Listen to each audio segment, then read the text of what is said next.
And what's your from here? You can start when Okay. it's recording. We are here today to to speak with Mr. Barrie Trower, whose first degree is in physics, specializing in microwaves.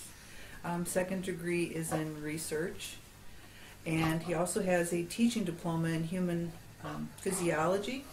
Yep. Having taught physics and mathematics at South Dartmoor College.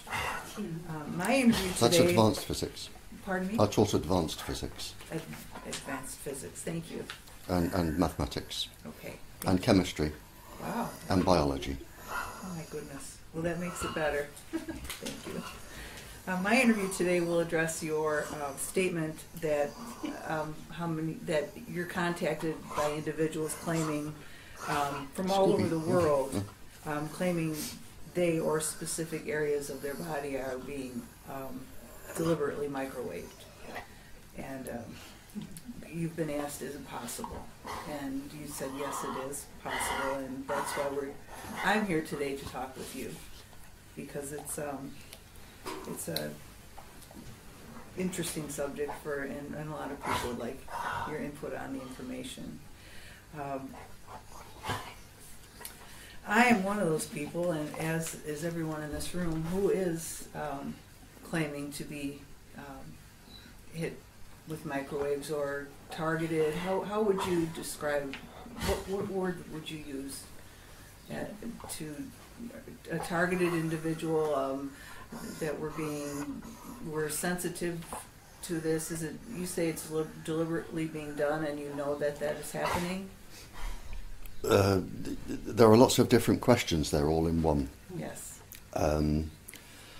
Some people are targeted for research. Some people are sensitive. Some people are just very slightly sensitive but becoming more sensitive. And other people may be sensitive to particular different frequencies. So there are lots of different things there all at once going on. If you're sensitive, again, there are lots of different ways you can be sensitive. You're going to have to sort of narrow the questions down more scientifically and to be more specific. Okay.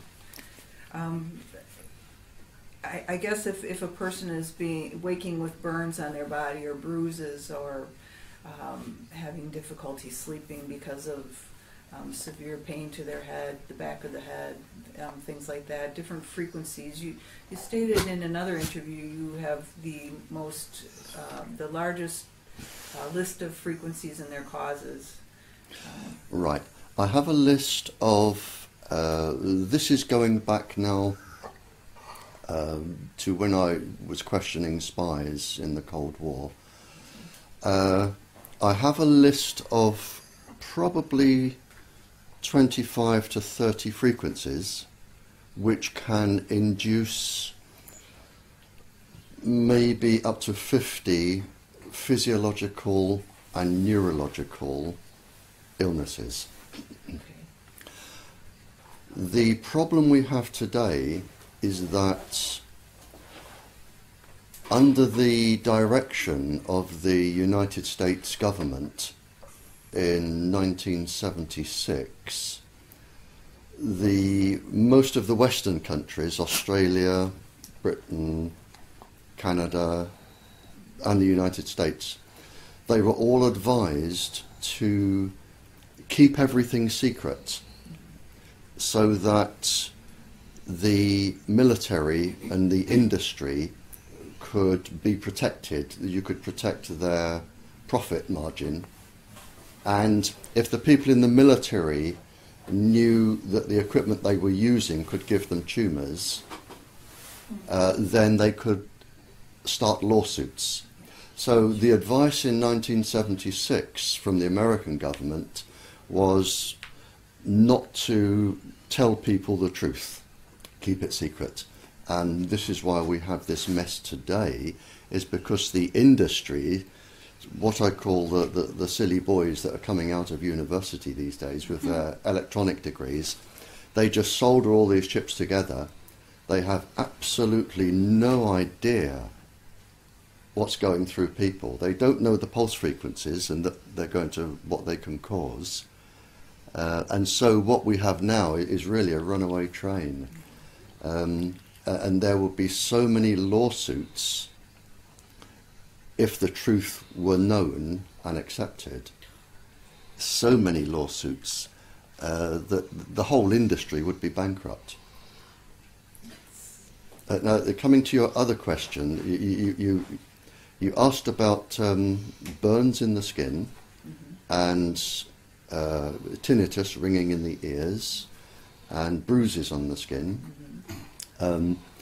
What happens is the sensory cells, they leak ordinarily. When I leak, I don't mean leak like a leaking tap. They leak or pass out little chemicals. Now, when these chemicals are passed out, they trigger neural activity through the body and your senses work. One of the things that microwave irradiation will do, it will release extra calcium in the body. When you release the extra calcium in the body, it can trigger the cells that leak. It can trigger those to leak much more. So what you have then are a series of false sensations. Now, if you have leakage on the skin, then what happens is the skin will become itchy, it will start reacting to everything. If you have extra leaking going to the cochlea in the ear, then it will imitate some form of sound. So you will hear a screeching or a buzzing or a high-pitched whine, and you will really be hearing it. But it's a false sensation. So you can get these. The part of the ear which is getting the signals, it's making that part of the ear vibrate. It goes to the brain to say, this is what I'm hearing, and the brain interprets the sound as a tinnitus, a high whine. So you have leaking. The other thing you have with the skin is these waves, they are electric and magnetic, made up of an electric and a magnetic component. The magnetic component tends to go inside the body. The electric component tends to go around the surface of the skin. And that as well will cause itching and scabs and burning sensation. So there are lots of different things here in that question which you asked. I'm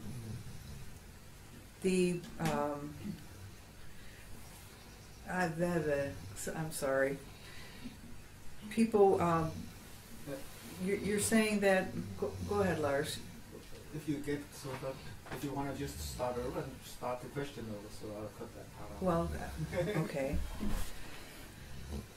Swollen limbs, we have the sudden chilling of the body, uncontrollable shivering, walking with pain in major joints, waking with pain. Can microwaves send chills?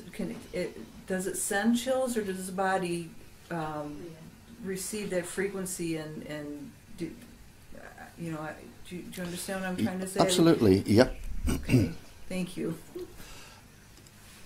Yes. The endocrine system, which are the pituitary glands, the pineal glands, the adrenal glands, thyroid, parathyroid, they will control the body's temperature, and they also control how you feel. Now, what happens is the endocrine glands are particularly sensitive to microwave irradiation, particularly sensitive. And if the microwaves are affecting any of the endocrine glands, for instance, if they affect the adrenal gland on the kidneys, and that is known to happen, then what you have is you will have cortisol being released into the body. That will cause heart palpitations, a feeling of panic even, and within 2 hours your immune system will start to crash. And when your immune system crashes, then you can have your joint pains and all the other things. So that's from the adrenal. If you have the extra calcium going around the body, which most people have in microwaves, and it reacts with the cytosol in the brain, what happens then is you get a whole bunch of spurious signals going through the brain that the brain can't handle. It may be telling you you're cold, it may be telling you you're hot, it may be causing pain somewhere in the body.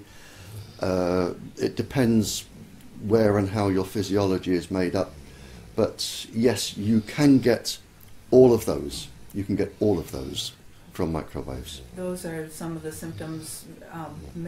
Thousands of people have the same stories, the same symptoms. We've come together, we've talked, and well, this was known. If we go back to between sort of the 50s, 60s, 70s, 80s, if we look at that era, even the 90s, and this will take some believing. But I have the documents, and you're welcome to photograph, if you wish, the document. According to the documents, the English, Australian, United States, with the United States I mean the CIA, the Department... DIA, Department Defence Intelligence Agency, with their associated universities, and the Canadian Secret Service, they experimented on around 500,000 people over 40 years. oh my gosh. Now, the 500,000 people consisted of the poor, psychiatric patients, pregnant women, children over the age of 4, Muslims, Catholics, service personnel. The service personnel were picked because they were all very young and fit. Make an ideal epidemiological study. Service personnel, so that sort of group, as I say, religious groups, psychiatric patients, the poor, pregnant women, children, 500,000 were experimented on. The summary of the experiment, and I have 2 statements. Sorry, I forgot. Last, is it? You wouldn't pass me the piece of paper on the desk just to your right, in front. No, the one to your right, to the right of that. To the right. You're going left. That's it. Sorry. The one with all, in pencil, with all the writing going down. That's it, that one. You wouldn't mind bringing that, please, would you? Thank you. It's worth reading their exact statements. Could you just pass me my glasses, please, Lars? Are they here?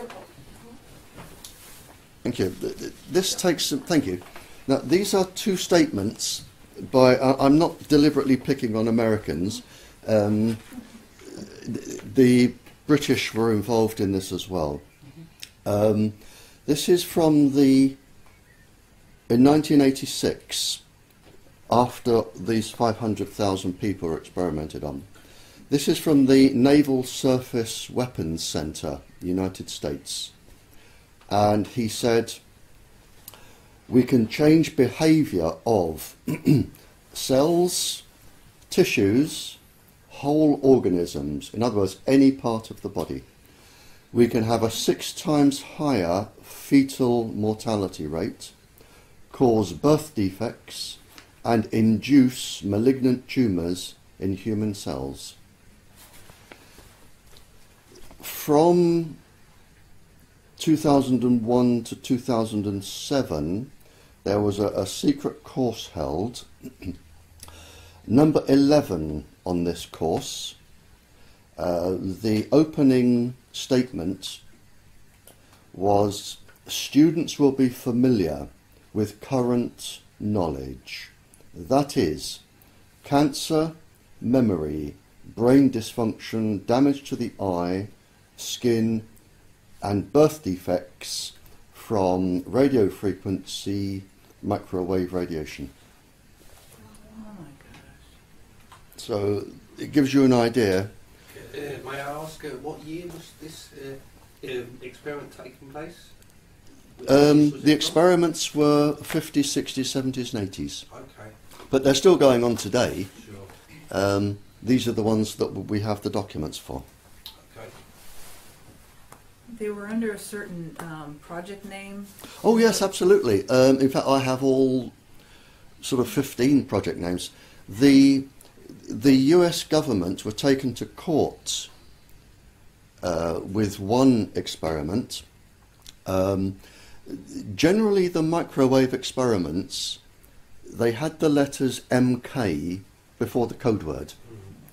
So the one that was taken to court was MK Ultra. Now, MK Ultra, I think it had a budget of $160 million or something.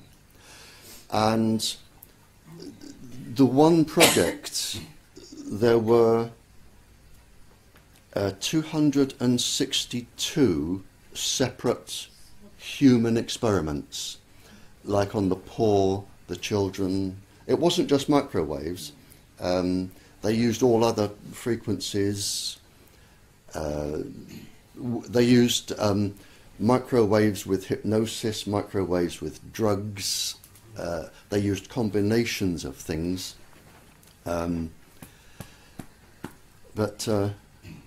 And their boast was they could, well, I know they could induce any psychiatric illness that would fool a psychiatrist. So they could instill psychosis, schizophrenia, paranoia, and they could also bring on blindness, heart attacks, liver dysfunction, heart dysfunction, anything in the human body just by targeting that organ, and they still can.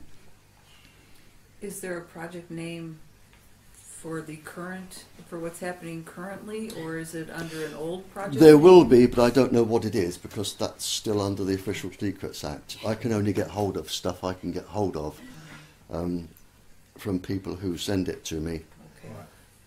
But they are still going in. I mean, today, even now, Tetra is an experiment. With Tetra, and I have the original government documents with Tetra, they say at the beginning, when Tetra was it was forced. Tetra was forced out. And according to one document that I've referenced in one of my reports, it was between the American and the English governments that forced Tetra out. And the reason, according to the document, they will deny this, but I can believe it, is that all of the gubbins inside Tetra is made by Motorola, which is an American firm. And by law, anybody in America that makes cell phones must give the cipher keys to the government. So the government has the ability to tune in and listen to every single conversation that's going on. Now, when you've got Bush and Blair forcing out Tetra, and again this is documented and I've referenced it, the aim is to sell Tetra to as many European countries as possible, as cheaply as possible, so that they all buy it. Now, once every European country has got Tetra, what it means is the American government can listen in to every country that has got Tetra. Oh my gosh. Is that a Without particular making cell phone? much- Well, it's not just, you see, so what we have is Tetra is now going worldwide. It's in Africa, India, it's going all over the world. So, but it isn't just people, police officers and ambulance and fire brigade. It's your MI5s, your MI6s, your secret services, your customs, your air sea rescue. So every secret department in every government, and Tetra I think is now 200 countries. So every secret department in 200 or so countries can now be listened to by the American Secret Services. Oh my gosh. Now you can see why the Americans want this, and you can see why the British want it. But I mean, I was invited to Amsterdam a few years ago with the police chief, who he was sacked for talking to me. A lot of people are sacked for talking to me, I can tell you now. A police chief called me over there and he said, we were having dinner in the hotel, and he said, the problem I have, Barry, he said, is I know the Americans can listen to what we're doing. He said, now, we catch drug runners. And he said, I can spend 2 or 3 years hunting down a drug cartel. Now, if the Americans can listen in to all of our operations to catch this drug cartel, you only need one American official who is bribable. He said, now, use your imagination. Is it possible that there is an American official who is bribable? He said, and he can listen to this, pick the information up, pass it to the drug cartel, and I've lost 2 to 3 years of a really confidential, highly secretive operation. He said, and that's what worries me. He said, it is the fact that everything we say is being picked up, decoded and stored by the Americans. He says Is Tetra ostensibly an emergency system? it's an emergency system for the emergency services Okay. and the military and the secret services. It's used by everybody.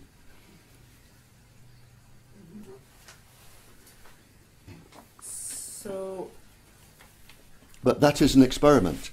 And they said at the beginning, they said it has a pulse frequency which is known to cause calcium efflux. In other words, the pulse frequency will affect the way your brain works, and it will affect every organ in the body and can cause tumours. And they say in the initial document, which I have, they say this is experimental until 2018, and we cannot rule out cancer and neurological damage. to the police and fire. No, the police weren't told, nor were the fire brigade. Nobody was told. It was kept secret from them. So they're part of The experiment. Every police officer, every fire brigade, every ambulance worker, they are all part of the experiment, but they were never told that they were a part of an experiment, which is actually illegal under international law. Mhm. So could this Tetra system in the hands of police and fire and ambulance? Could it be used or abused? Could it be could that those frequencies be abused toward other people? Because we find ourselves not being helped by police and firefighters, and law enforcement will not listen to us. They label us mentally ill right away and say this is not happening to you, but it's happening to them also. Yeah, I have had, sitting where you are, within the last few months, 5 lady police officers, all with throat or breast cancer, and they have all said that when they've complained that it's where they've been carrying their Tetra sets, Yes. they have been victimised and bullied. I have an ambulance lady ring me up Saturday to say that she carried her Tetra on here, on her hip, and she now has a tumour on her hip that needs a biopsy. And she's coming to see me, I think, Thursday or Friday from up north. But there are a lot of tumours now appearing, and we think a lot of neurological damage as well. Because I've always said, and in my report, you haven't got a copy of my higher report, have you? I might have it with me. I'll have a look. If you have, I can let you have a copy. But I've always said that if you have a police station where Tetra is installed, you will have. I left it back at the hotel. Okay, it's the higher confidential report, not the confidential report. The higher confidential report. I don't know if I read it. All right. Like higher? No. HIR. No, as in very highly confidential. Okay. I can let you have a coffee to take away. Okay, thank you. I've always said that where you have Tetra, and I've been right round the world talking about this. Any police station, the police will become more bad-tempered, more aggressive, and more violent, always. There will be more car accidents involving police drivers. There will be more cancers involving the police, and the sickness rate will increase. And I've said to anyone around the world, find me a police station where that is not happening, where it's been installed for 6 months or more. 6 months. Do you think maybe a long-term goal or covert goal of this is then the police won't be very effective and to kind of to establish a military state, more and more going towards that? No, I think they didn't anticipate how quickly the cancers and the bad behaviour would come in. I think what happened was the Americans thought, let's get this around Europe, because America has really 2 problems, the United States. One is the Russia and China effect, because Russia and China are a threat to the United States. The only other threat to the United States is if Europe comes together. So with Tetra right throughout Europe, I mean, really, when you've experimented on 500,000 people and caused deaths, and had them committed to asylums for the rest of their lives just to experiment, and you've caused pregnant women to have miscarriages, birth defects, genetically deformed children. Once you've done all that, having a few police officers and ambulance workers and people die is really immaterial, because there are plenty more to join. There are plenty of jobs. So, and I think it's, from the American government's point of view, it's, we'll get the British to force this out which is what Blair and Bush did. Okay, so some people are going to die throughout Europe, but at least we can listen to all of the conversations and, you know. So you think that's the only purpose they have brought this program in, or this experimentation? Oh yeah, The Tetra. sole purpose. Yeah, because there are better systems and there are safer systems. Okay. And they were warned by people like me. I was commissioned by the Police Federation to write the safety report, and I condemned it outright. Wow.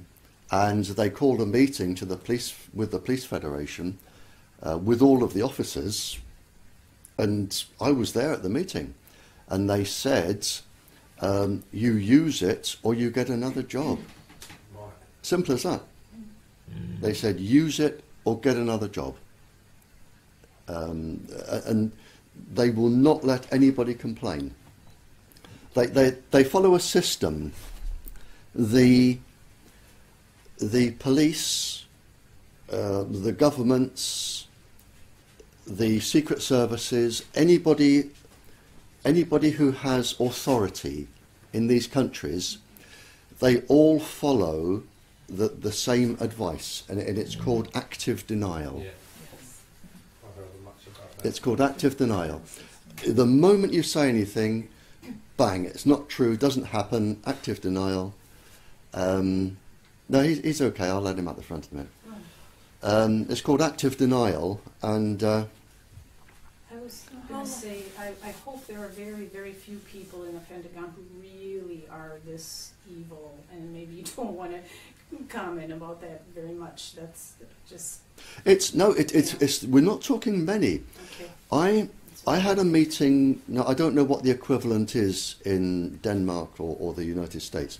I had a meeting with the schools minister here, the minister for schools.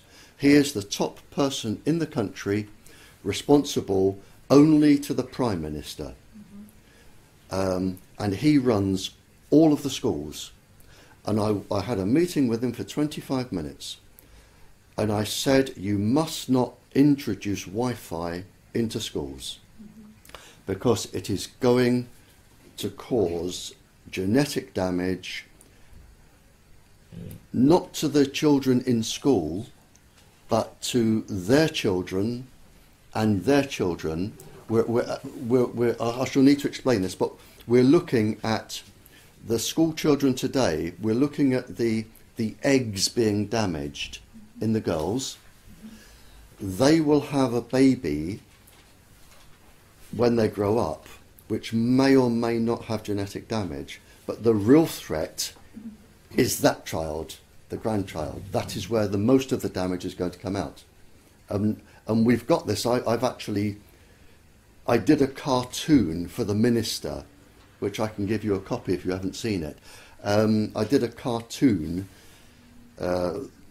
because, to be quite honest, the level of their science is, less than an 11-year-old. So I did it as a cartoon, and I said, there you are, that is what's going to happen. You must not introduce Wi-Fi into schools. And he said, I am powerless to stop it. The minister. Although he's in charge of everything to do with all the schools, he said the Health Protection Agency in this country, which is like Health Canada or whoever does the health in the States, he said the Health Protection Agency, which is only a handful of people, they control all of the science in all of the country. And if they say, we want it in, it goes in. And that's it. He said, I cannot go against the Health Protection Agency. What is the goal? Is the goal to just slowly, reduce the population or dumb down the population? Or there are lots of goals. If you want to come back on that pregnancy thing and know how it affects women, you'll have to ask me later. Well, the first goal, Wi-Fi, I read Wi-Fi in Europe is worth about 260 billion euros a year. Now, when you come to the rest of the world, you know, you count hundreds of billions of dollars, and that is worth maybe 20% of the population becoming very seriously ill or having miscarriages, child defects, birth defects, 40% of the population probably being sensitive and ill, but you still have 60% of the population well, and you make all this money. That's one reason. The other reason is you can listen to every single person's conversation all of the time, even if your phone is off. Even if you take out the battery and take out the SIM card? No, they can't then. Okay. Although in some they can. If they've actually handled it, they can, because they can put in a capacitor. But even if your phone is off, they know exactly where you are, exactly what you say, whom you're meeting with, everything. So, and if you turn the clock back, if you go back 15 years, if somebody from your government came to you and said, carry this, I want to know exactly where you are day and night, because I'm going to have you followed. I want to know every single thing you say, whether you like it or not. I want to know who you're talking to, what you're saying to them. People wouldn't have carried them. But because you can push a few buttons and talk to somebody and it makes you lazy, but they now know exactly where you are, what you're doing, who you're talking to, and it isn't one country, it can be up to about 45 countries internationally doing this, not just your own. And Eavesdropping. the one of the reasons for it is blackmail. Right. Makes sense. Is blackmail. Sure. Because you've got all of these teenagers now talking to their boyfriends and girlfriends and you know, mum's out, come over and we'll have a joint and a party and some sex and you know. But up to 45 countries are storing this. Now, when you've grown up and you're a congressman or a congresswoman, or if you have something that you want secret, like you're a paedophile or a thief, you know, they can come straight back to you at any time and say, listen to this.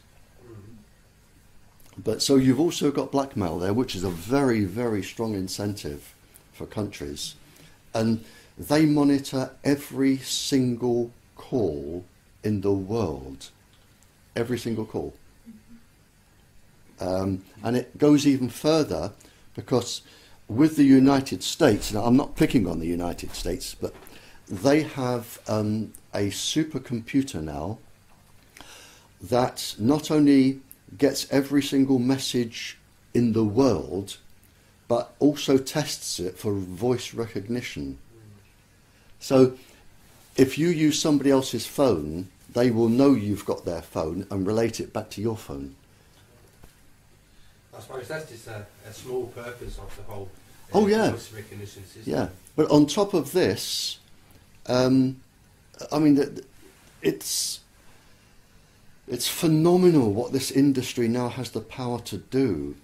You have biological and microwave warfare. They can make you ill. They can target you. Mm-hmm. Any transmitter, it's called CELDAR. CELDAR. There are different types of CELDAR now.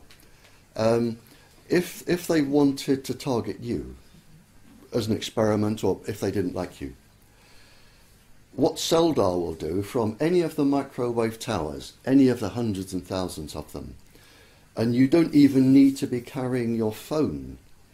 It can lock onto you, and once it's locked onto you, the computer takes away all of the things that are not moving, like buildings and trees and lampposts.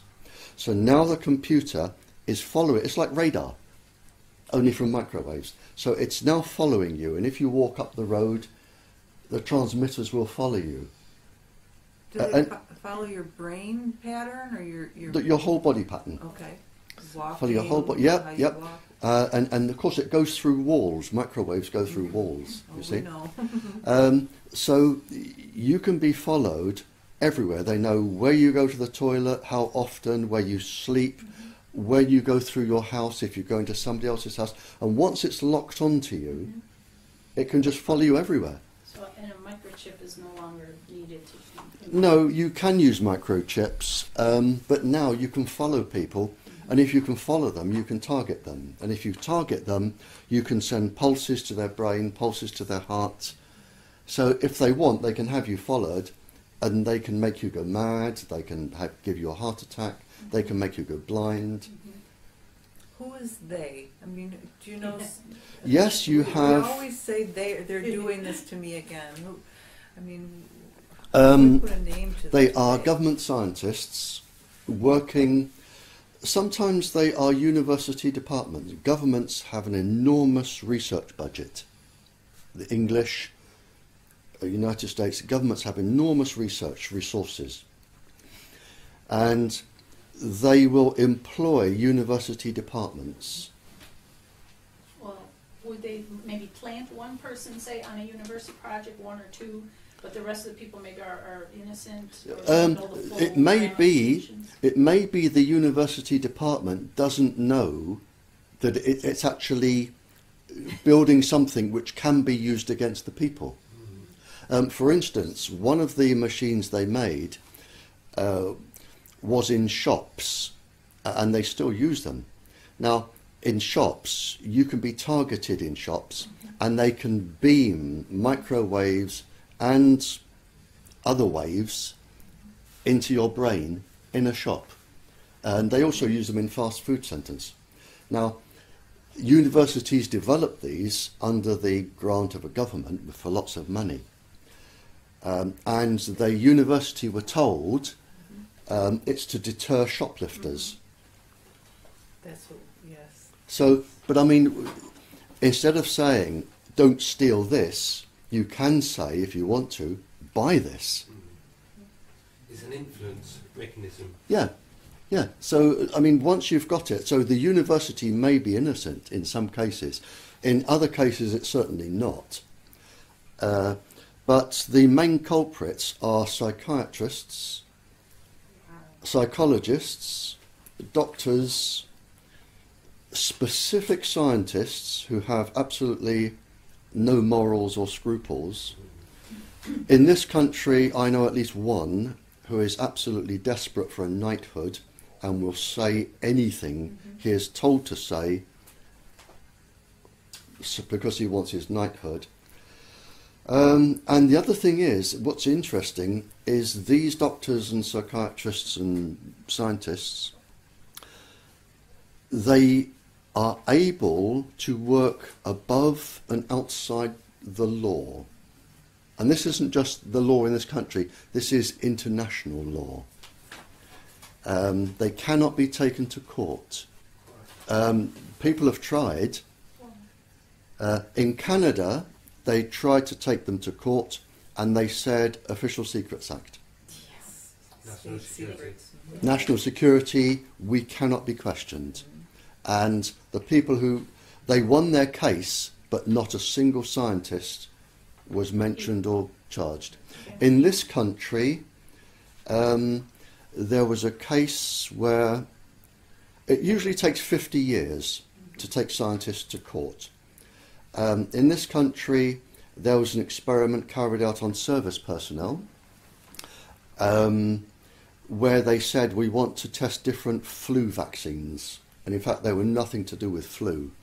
They were radioactive and biological experimental things. And a lot of people died and got all sorts of bad things. the government were taken to court, and again, not a single scientist appeared or was named, or again, Official Secrets Act, a little bit of compensation for the survivors.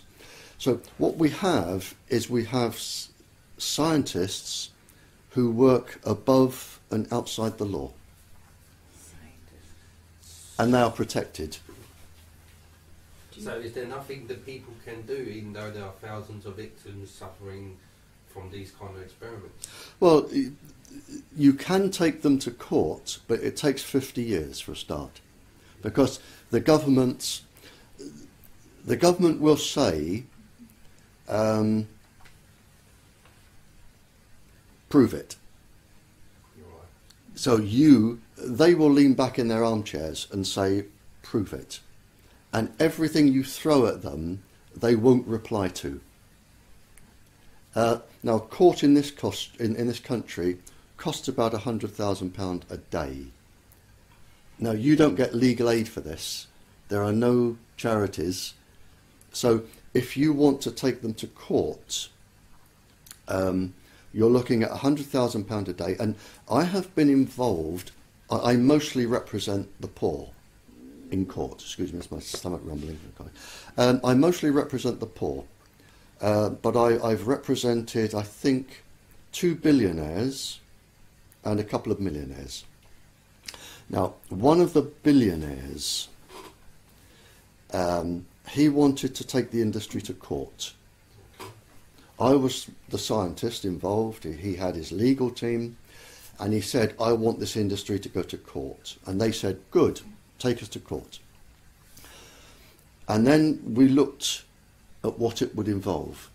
They said, we will call all of our experts. They will talk for about 3 years. Yeah. It just gets dragged out. Our experts will need 3 years in court. Now you're looking at £100,000 a day for 3 years before you even start. Right. So that's impossible for most people. Countries cannot afford to take this industry to court. Right. Countries cannot afford. This industry is now so powerful, it tells governments what they will and will not do. Yeah, I figured. And again, because it's too late, and I was involved in a spy case with one major European country where the Prime Minister and the ministers, what I said, they were targeted and bugged. Now, if you want somebody who's corrupt, I mean, you needn't go any further than our government. I mean, they really are corrupt. And we're talking little boys, little girls, you name it. I think in the last election, 60% of our government were found to be thieves or corrupt. 60%. It's just phenomenal. Now, when you've got all of this information on these people, I mean, the industry is now so powerful. I suppose that's where this system comes in that you described before as well, Tetra. Yeah. Well, when then they can use the black belt to pressure government officials as well. I'll just mention one more thing, and then I'll stop and just check my wife. She's in bed all the time now. I'll see if she wants a sandwich, and I'll get you some chocolate biscuits. I have probably, in my world travels, I have probably sat down, and I'm not boasting here, I have no reason to boast, goodness me, I don't want to be famous.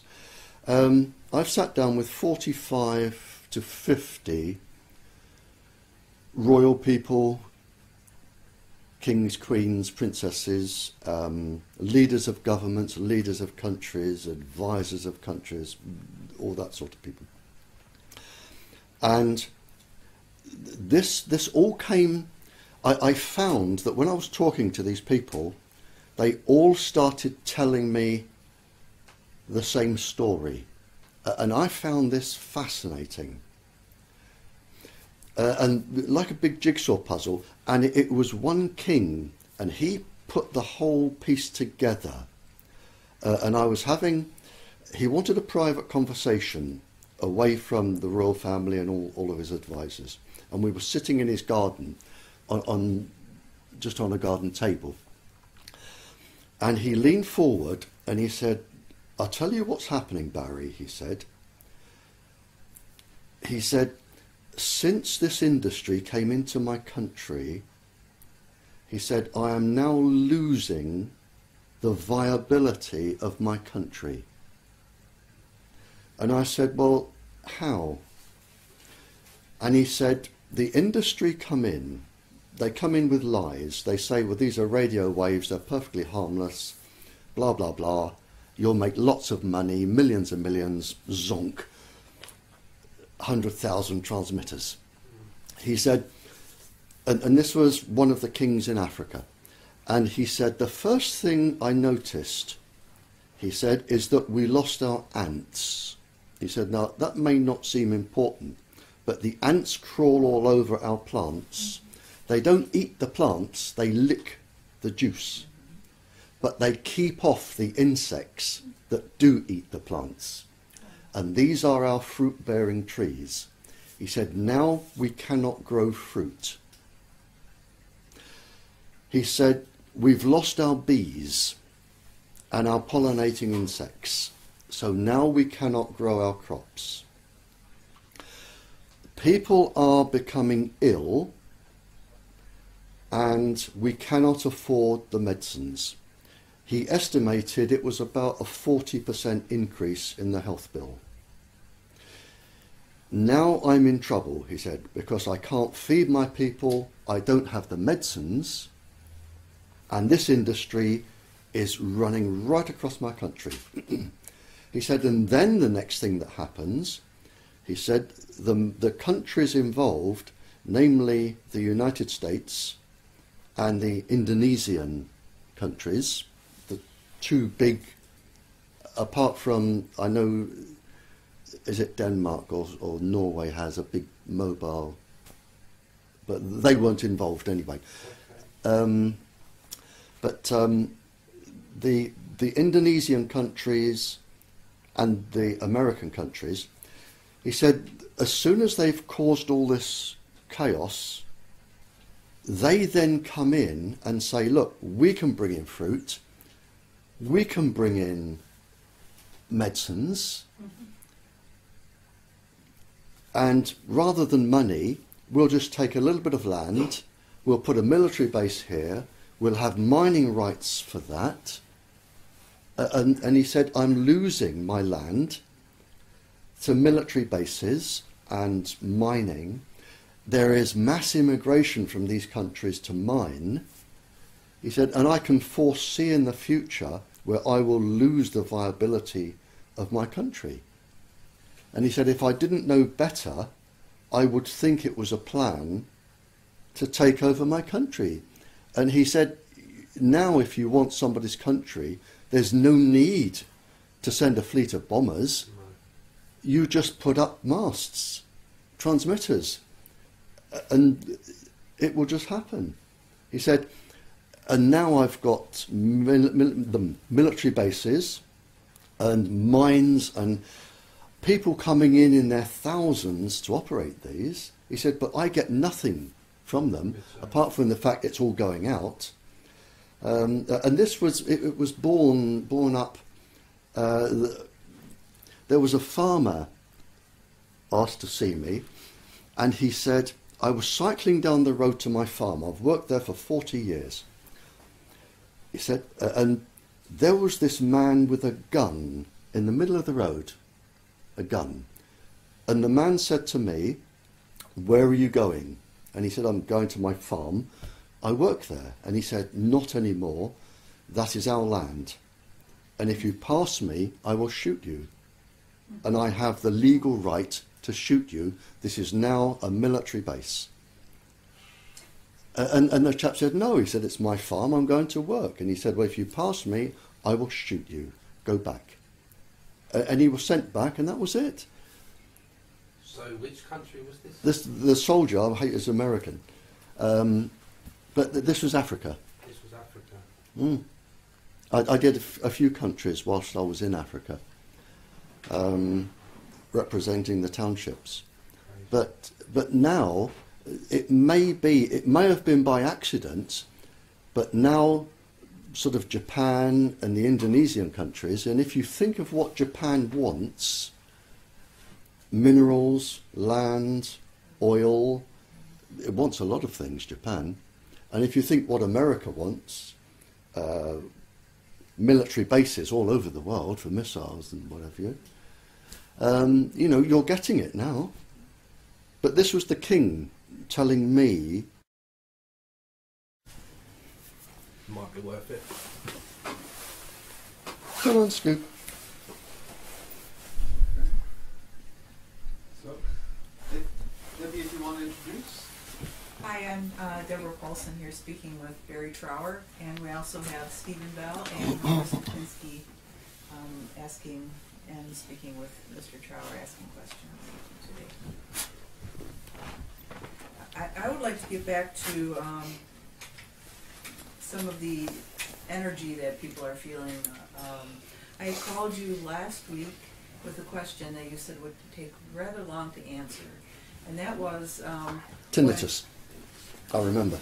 when we Buzzing in the ears. Yes, waking up in the morning, it's almost as soon as you start to come out of sleep, that high-pitched buzz almost goes all the way down, and all the noises in your room or in the bedroom, a fan running, the noises outside, they start to come back into hearing.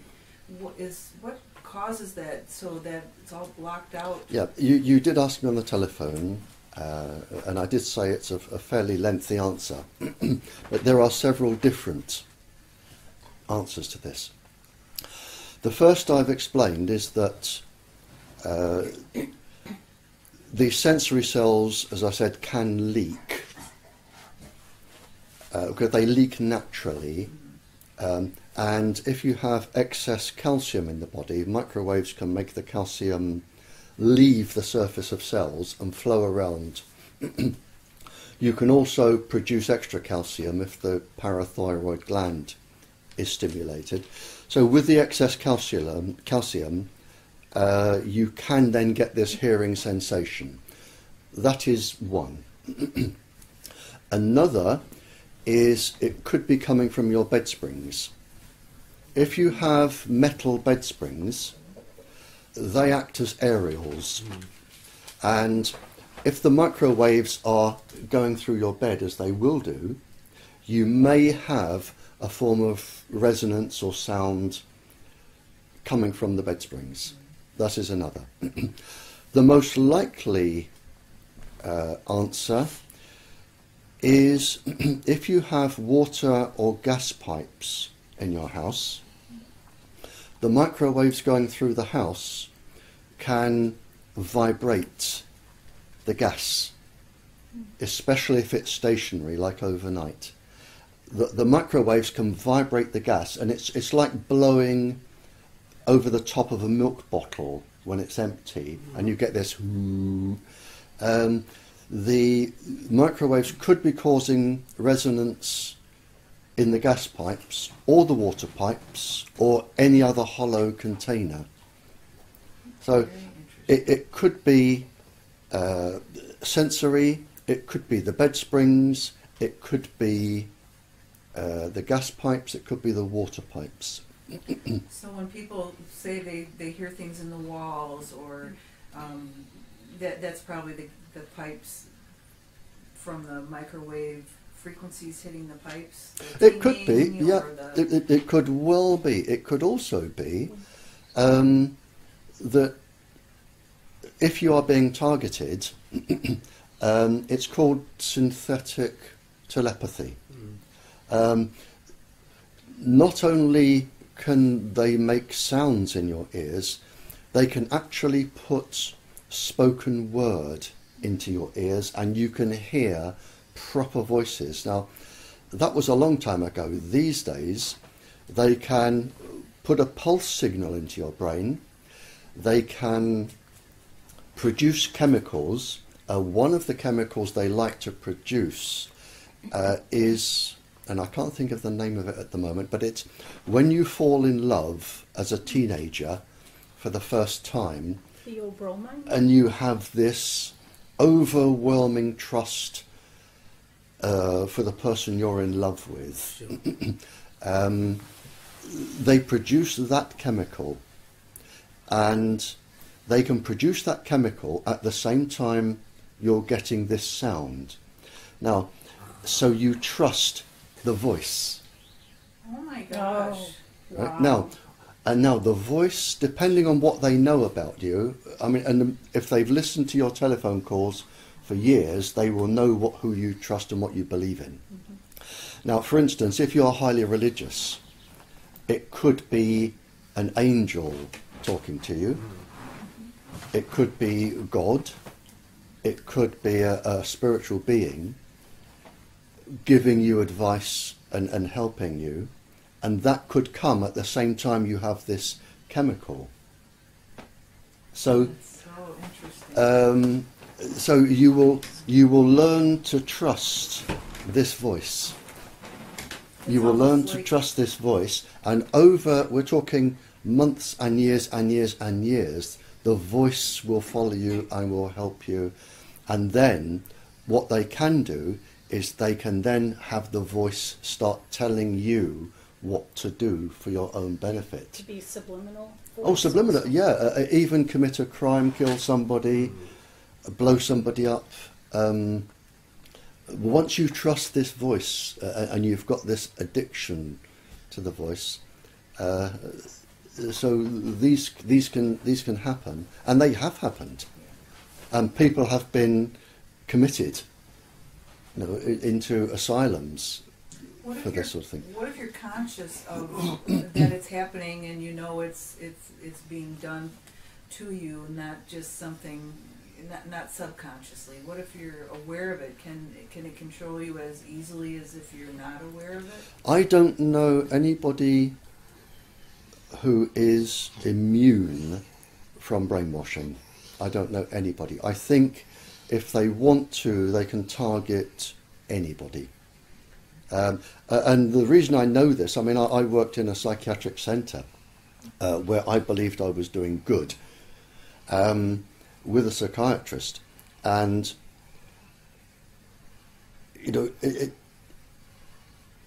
you can target anybody if you have ever. It's a simple test for yourself.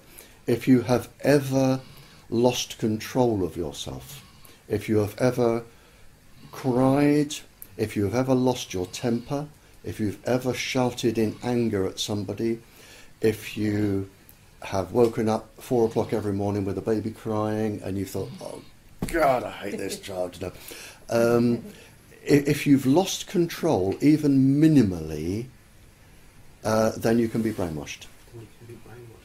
If you've lost control, and I've never known anybody who has never lost control somewhere. Somewhere along the lines. But does it not have a role, how aware that you are aware that people are actually trying to manipulate you to do certain things that your morals Well, will turn against? yes, lots of people are aware, and they go to their doctor, and we now get back to this active denial. I've known 3 doctors, very, very senior consultants, ask me particular questions, and I've sent them the proof, and the doctors have said, we'll follow this through. And I can tell you now that in all 3 cases in this country, the 3 doctors were told, drop it or get out of your job. Within half a day, they had to drop it or get out of a job, leave the job. Right. Okay. But my question was to you, can you help yourself by being aware and being conscious about that some people are trying to do you bad, or can they influence you so much that you're not in your own mind at the same time? You can help yourself. I mean, there are defence mechanisms. Yeah. Oh yeah, and I put them down in a paper. This one I've sent off for to be published. Are you being targeted? Right. You have a copy. Yes, I do. Can I call you Stephen? Yeah, definitely. Yeah. I mean, Debbie may. Is it with you? Yes. Not now, but if it's maybe in the hotel. Sure. If Stephen could have a. Have you read it yet? I No. don't think I've had Okay. the chance. No, I've only just written it. It's not even published yet. Oh, right, okay. And I sent you a copy, an advance copy. I've sent it away for publication, but the magazine isn't out yet, so whether it's in or not, I don't know. There is something you can do, and it's in that article. If you know you're being targeted, and you don't want to be targeted, if you're being followed by Seldar, you can make it lose you by going into a crowd. Okay. It can follow you into a crowd, and it can follow you, but if you sort of mix with a few people and they've all got the same sort of body images, then it won't know which one. So what will happen then is it will try to lock onto your phone. Right. If you're not carrying a phone, then it's lost you. Okay. But if you're carrying a phone, they will always know where you are. Sure. In and out of a crowd. But you can, the other thing you can do is, and it's in the paper that I sent to Debbie, you can, if you realise you're being targeted and followed, go into a crowd, just mingle with a crowd in a shop and leave by another door. You throw them off. If you have to carry any form of transmitting device like a phone or an iPad or an iPod or whatever they call these things, carry them in like a child's pencil case that they take to school, a metal tin. Oh, the lead one. I know which one. A metal tin. Yeah. They have their protractors and things in geometry sets. A little metal box. Carry your phone in that, because the transmissions won't get out or in. They can't track it. Okay. You can wear protective clothing. There are now specialist firms that make ordinary clothes that stop all microwave transmissions going through. All frequencies. Yeah. You can buy ordinary woven clothes now. I know there's a firm in Scotland that do it. All microwave frequencies, but not ELF, like extremely low frequency. Oh, they'll stop those as well. Really? Yeah, they can't stop the higher frequencies, like from gamma rays or X-rays. But you can now buy clothing, ordinary clothing. There is a firm in Scotland. I can't think what it's called. Okay. I've never tested any of these devices, so I can't recommend them. But I know there are firms that make ordinary clothes. That one's in your article, or that Deb has? No. Oh, okay. No, you'd have to search. You'd have to look in electromagnetic clothing. Okay. Scott, if you were to type into a search, electromagnetic clothing, Scotland protection, it would come up. Why does it? Is it the springs of the bed? Why does it feel like the frequencies are coming up from below? Anything metal doesn't have to be springs from beds. If you have one of the reasons for the high rate of breast cancer is the metal in the lady's bra. If you think about it, you never put a spoon in a microwave oven because it absorbs the microwaves, sparks, and then it sends out another frequency, another wave. So what's happening with your bed or with your bra, or if you have metal on your glasses, which are again very, very bad for your eyes, the metal absorbs the microwaves, the atomic particles vibrate. Each time they go up, they absorb the energy. Each time the electrons come down, they transmit energy.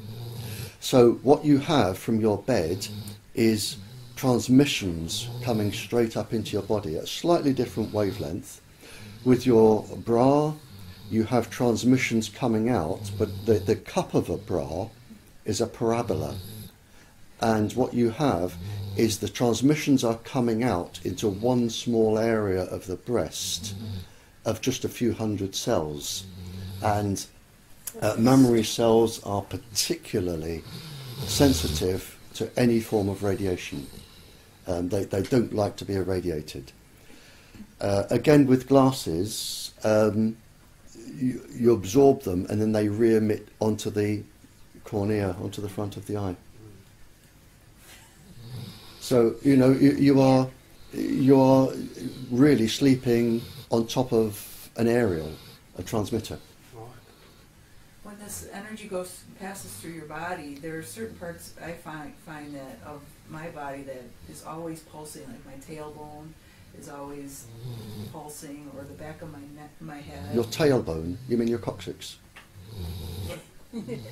Coccyx? Yes. Yeah. And I'll tell you why, because you have resonance occurs in the body. You have cyclotronic resonance and circadian resonance going on in the body.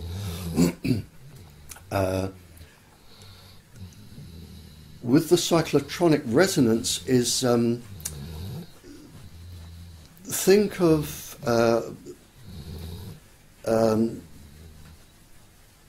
trampoline. If you jump on a trampoline and you bounce up and down and you get a nice steady bounce, that will be your natural resonant frequency for a bounce.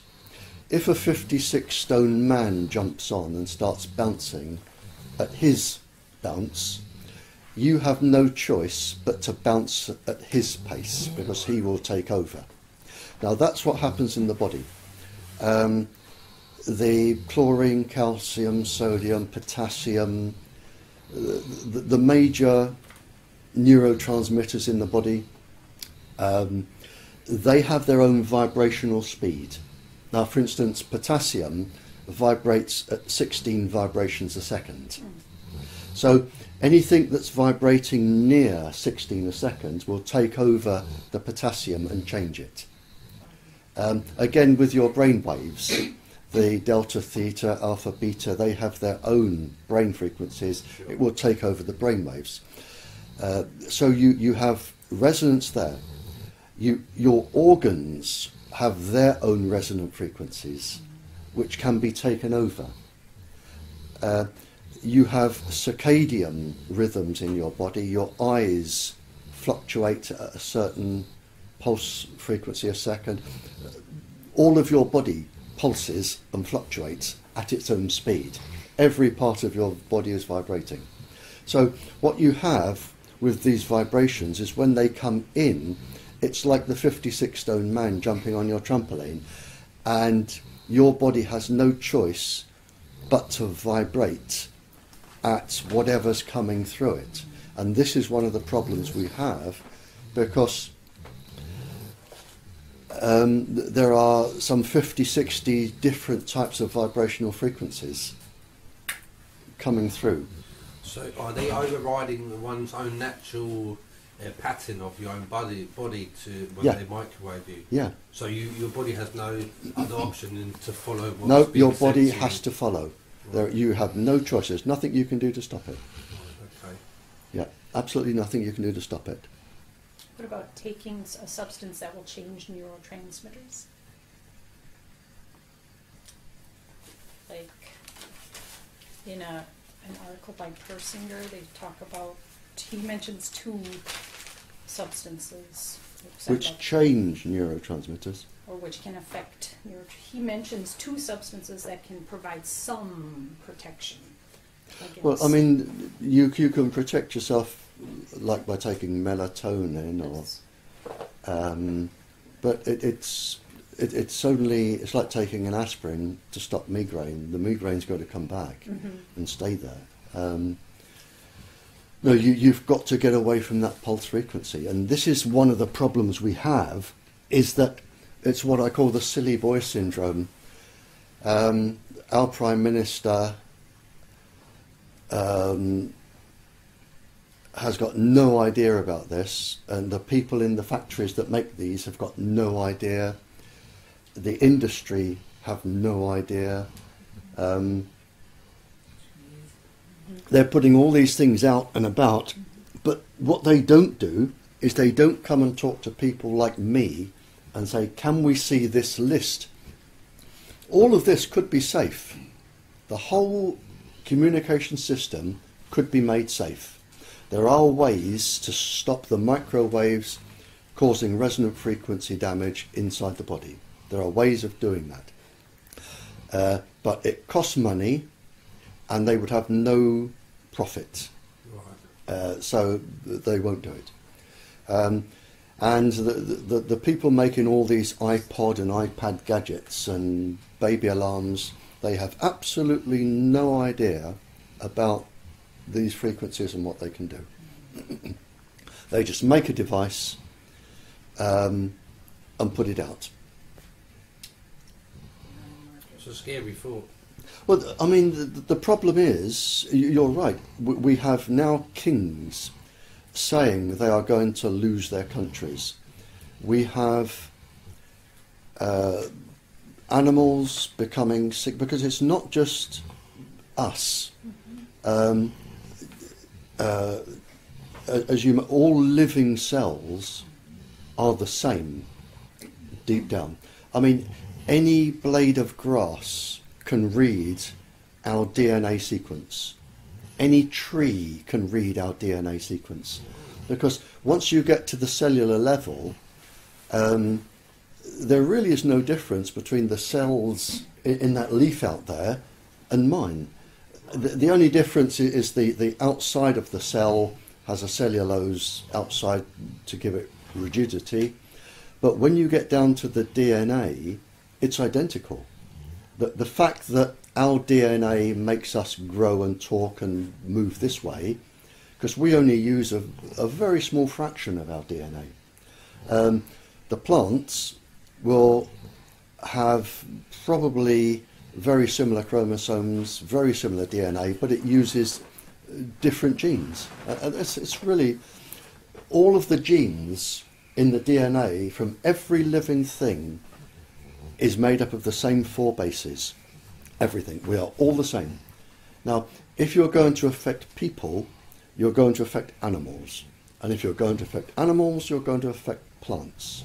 Right. So what we are actually doing now is we are reducing the immune system and the navigation system of every single living creature on the planet.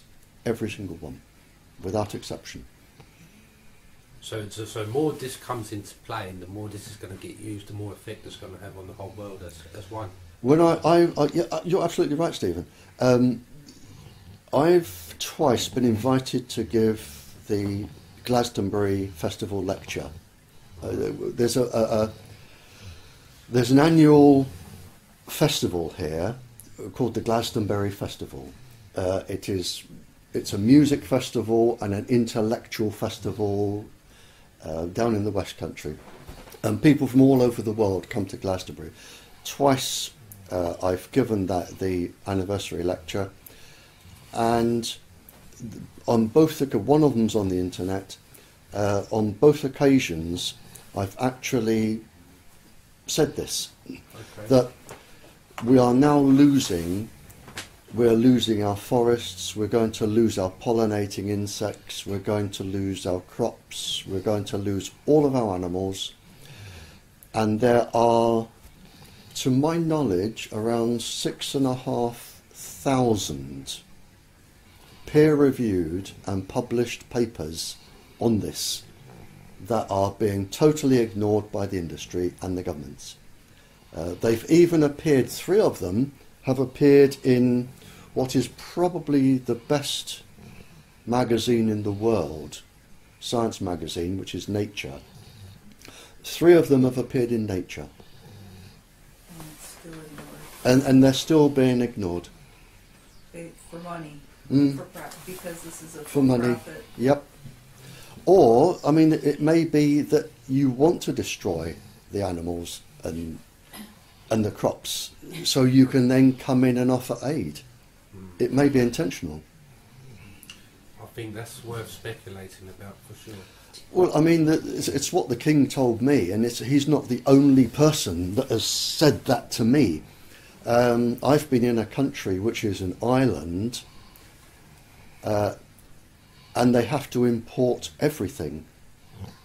And they said, you know, their drug bill has gone up roughly 40%.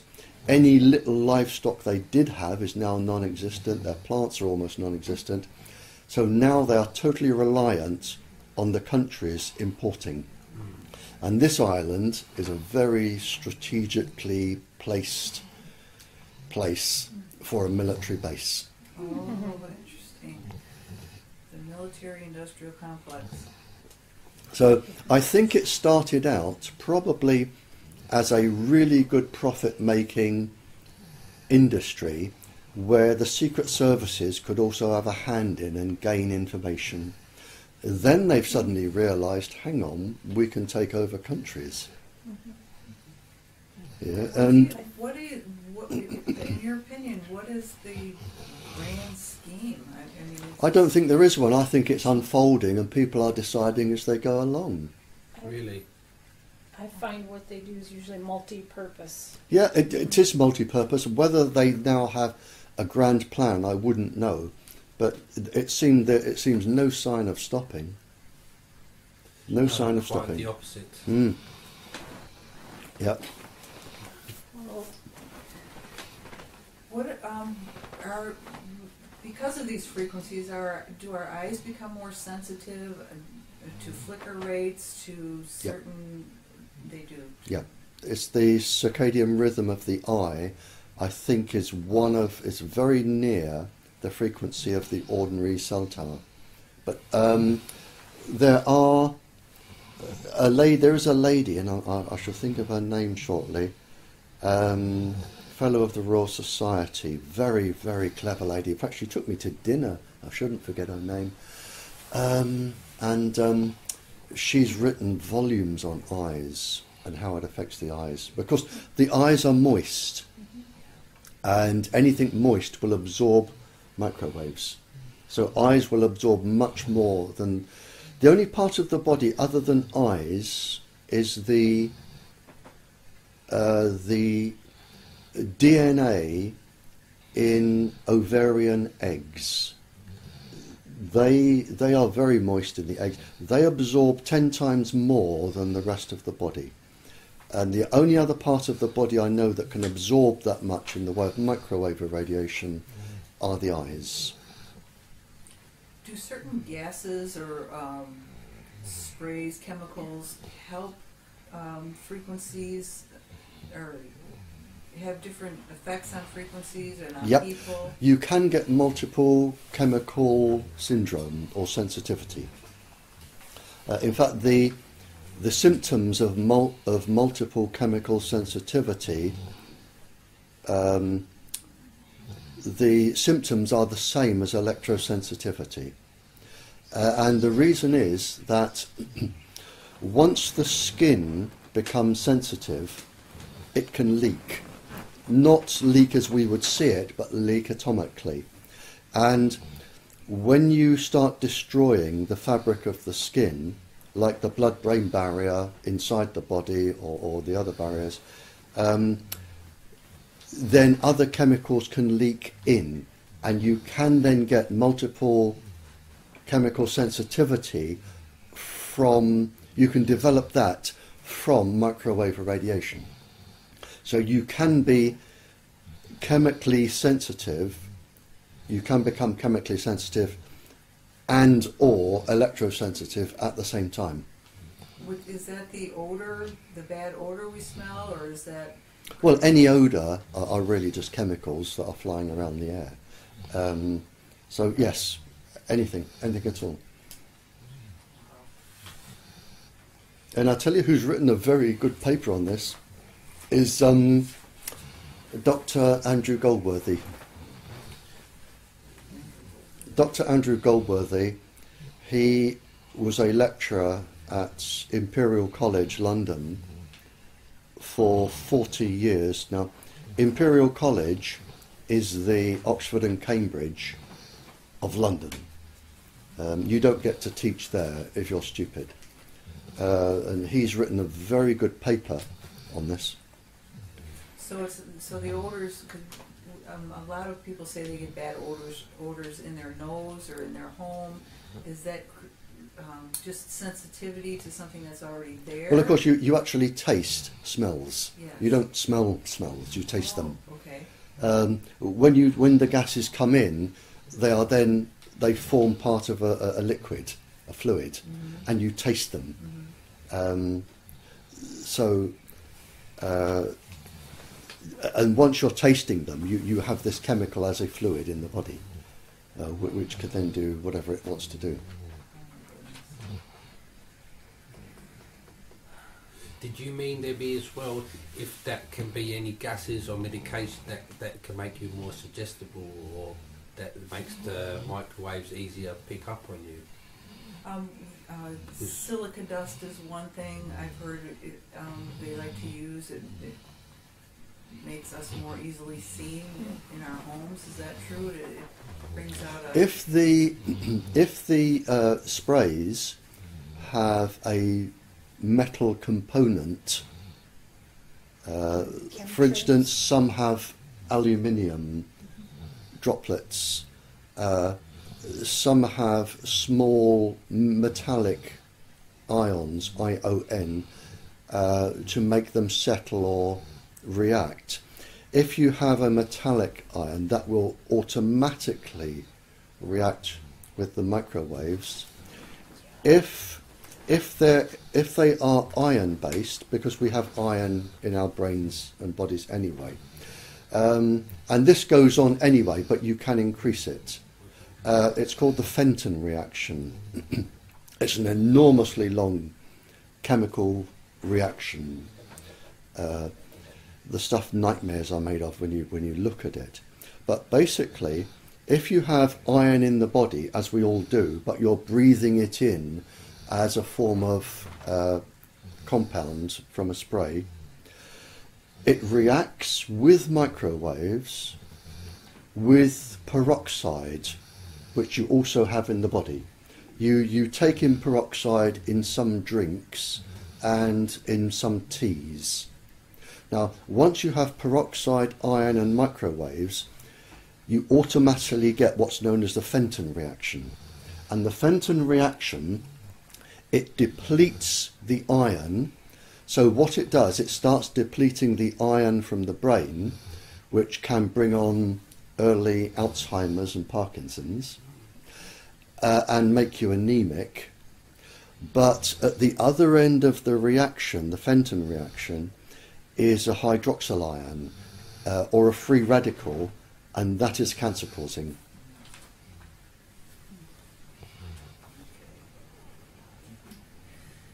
Are bleeding gums, hair loss, mole? You can get moles on your skin from Soft tissue, yeah. tissue. Soft tissue.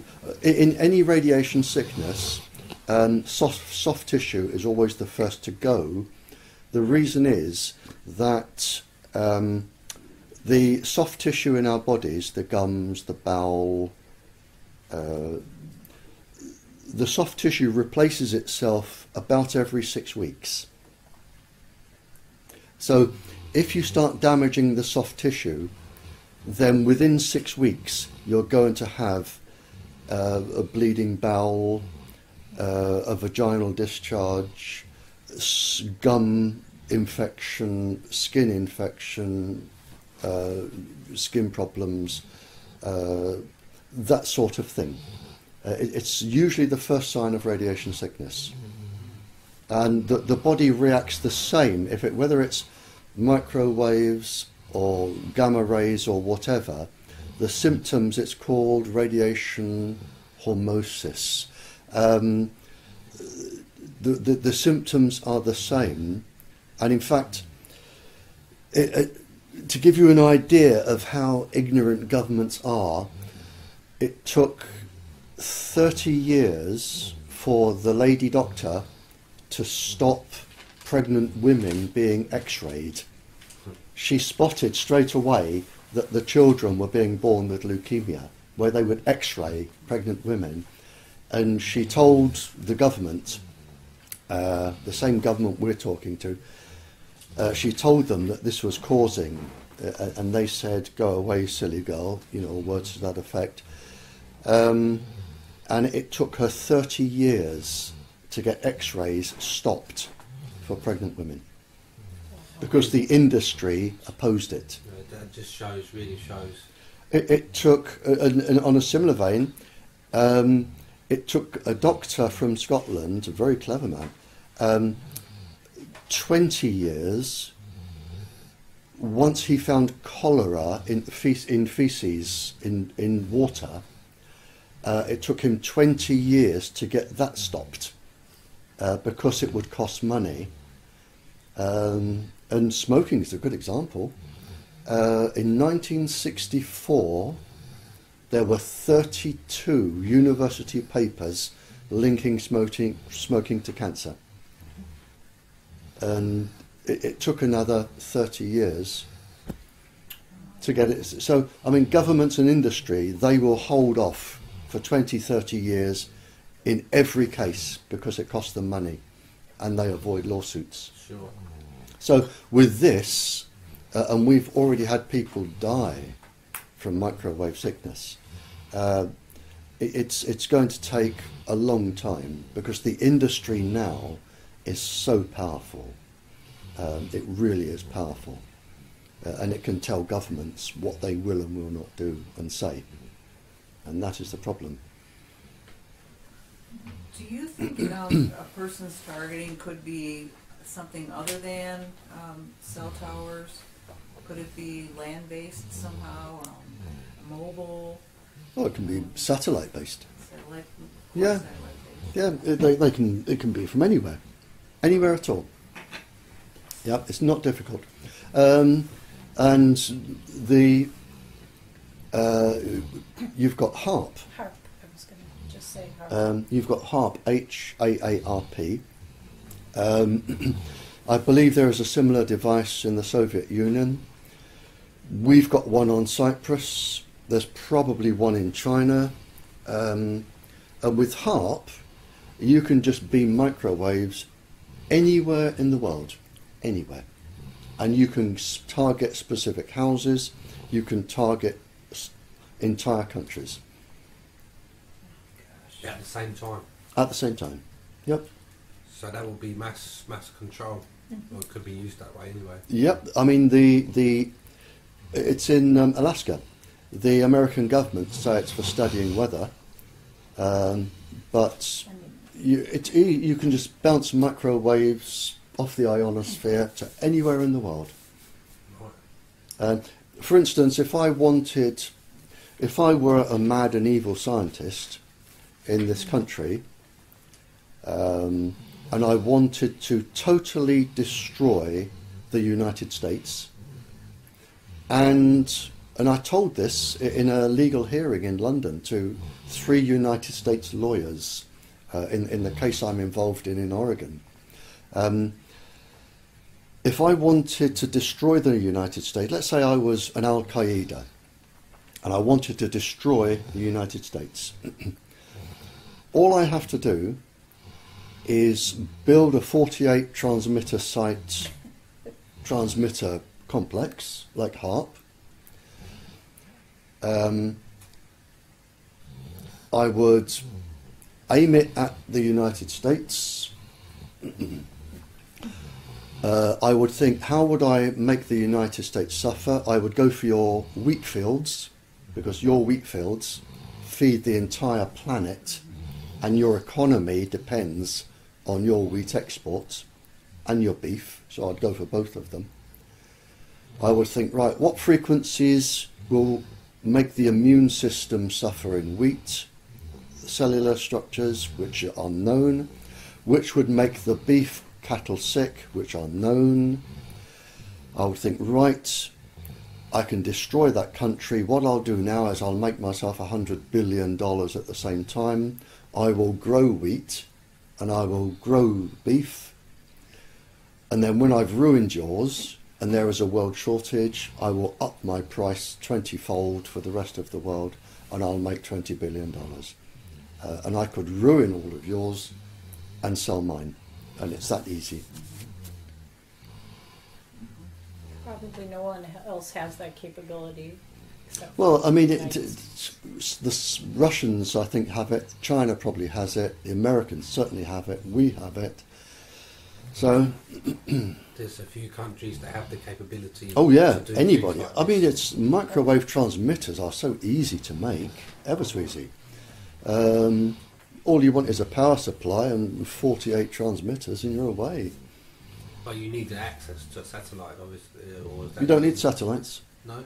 No, you can beam the microwaves in a direction, and they will bounce off the ionosphere that surrounds the planet. So even if They you don't bounce have off. access to the ionosphere as a grid, but you just have the capability just because it's there. Well, the ionosphere is space. No, I know, Yeah. but I thought, do you not have to control the ionosphere? No, in some no, way it's to just do a this? it's just an ionic layer around the planet. I thought that HARP, one of its eventual goals is to control the ionosphere. Well, they can make holes through it, or they could make it vibrate. But yeah, I mean, Just using what's there already. Yeah, yeah. Okay. but I mean, it's now. If I wanted to, I mean, and I had the capability, I could destroy the United States quite easily. Mad. And if I can do it, imagine what somebody from MIT, which is probably the top university in the world, MIT. Imagine what a team of clever scientists from there would do with a laboratory and 20 years research, which they've had. I mean, what I've said is just general knowledge. They will be way ahead of that. So we're getting to a phase now where we can literally destroy the planet. We're back to where I remember in the Cold War, where there were so many atomic bombs primed, loaded and ready to be fired.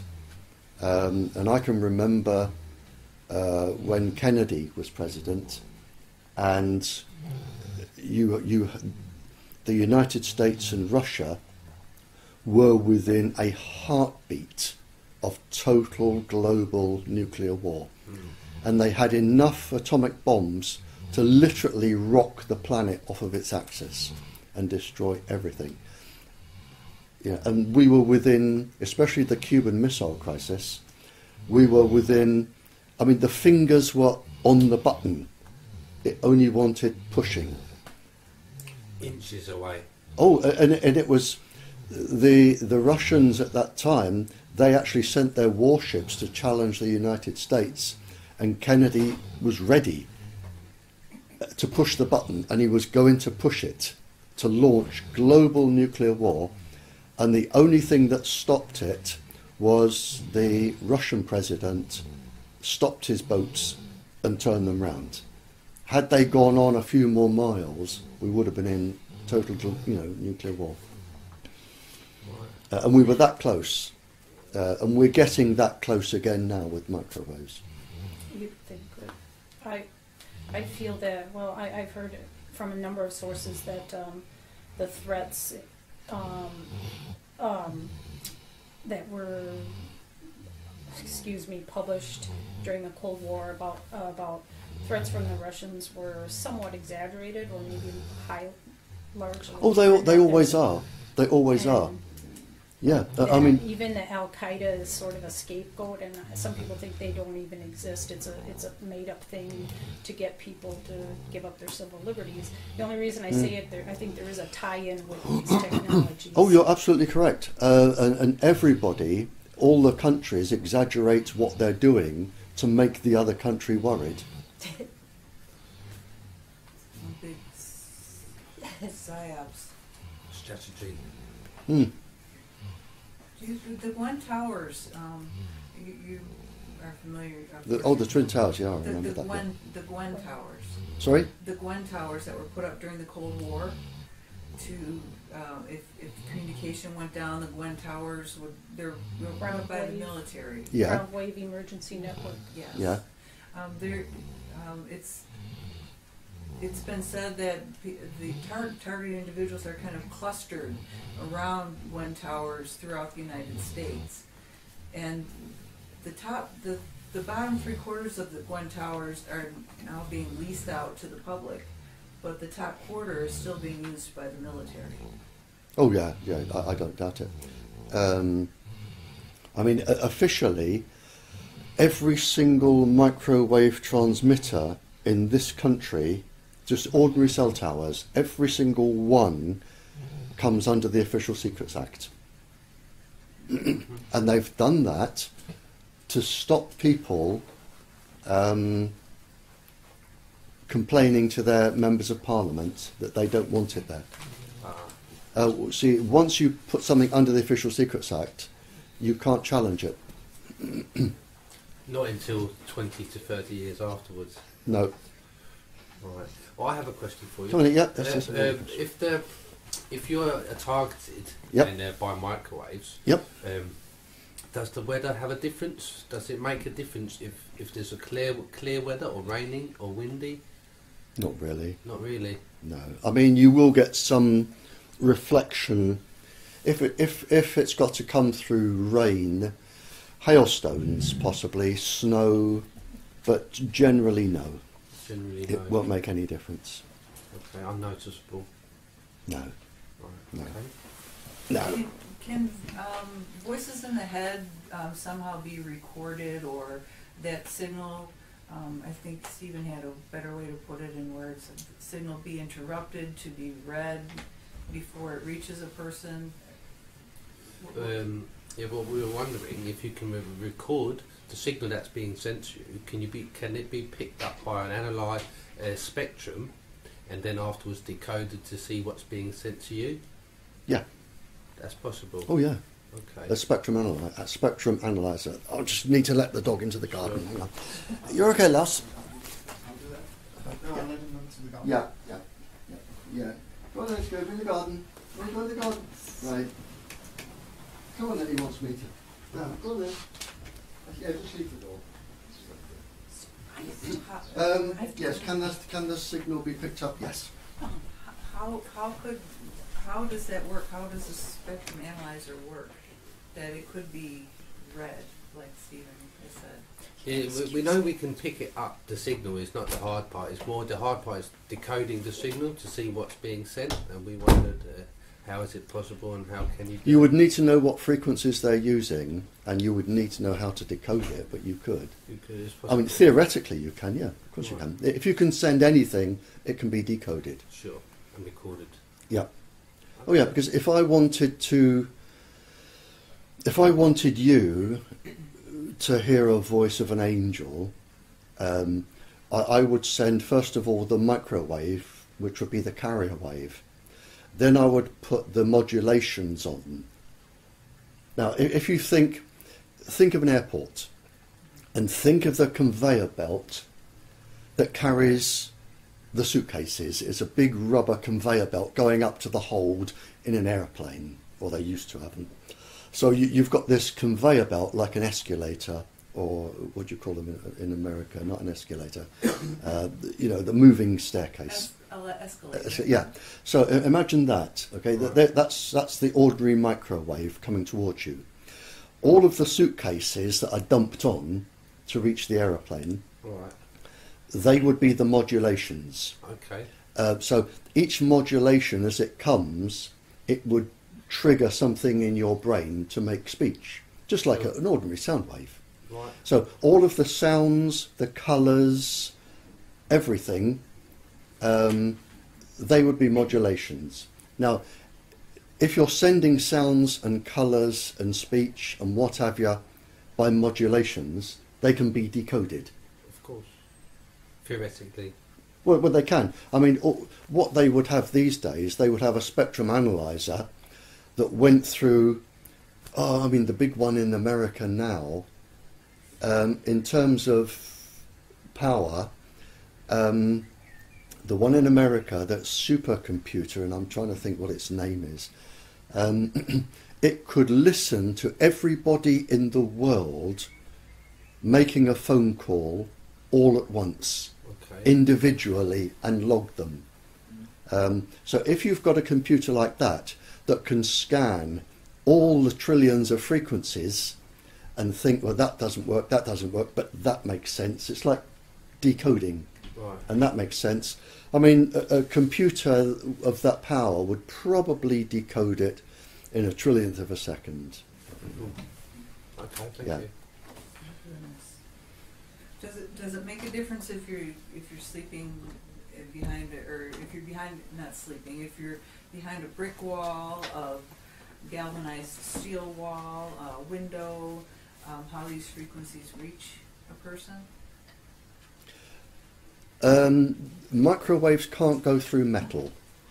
It's the only thing that will block them. Right. Gamma rays and X-rays will go through metal.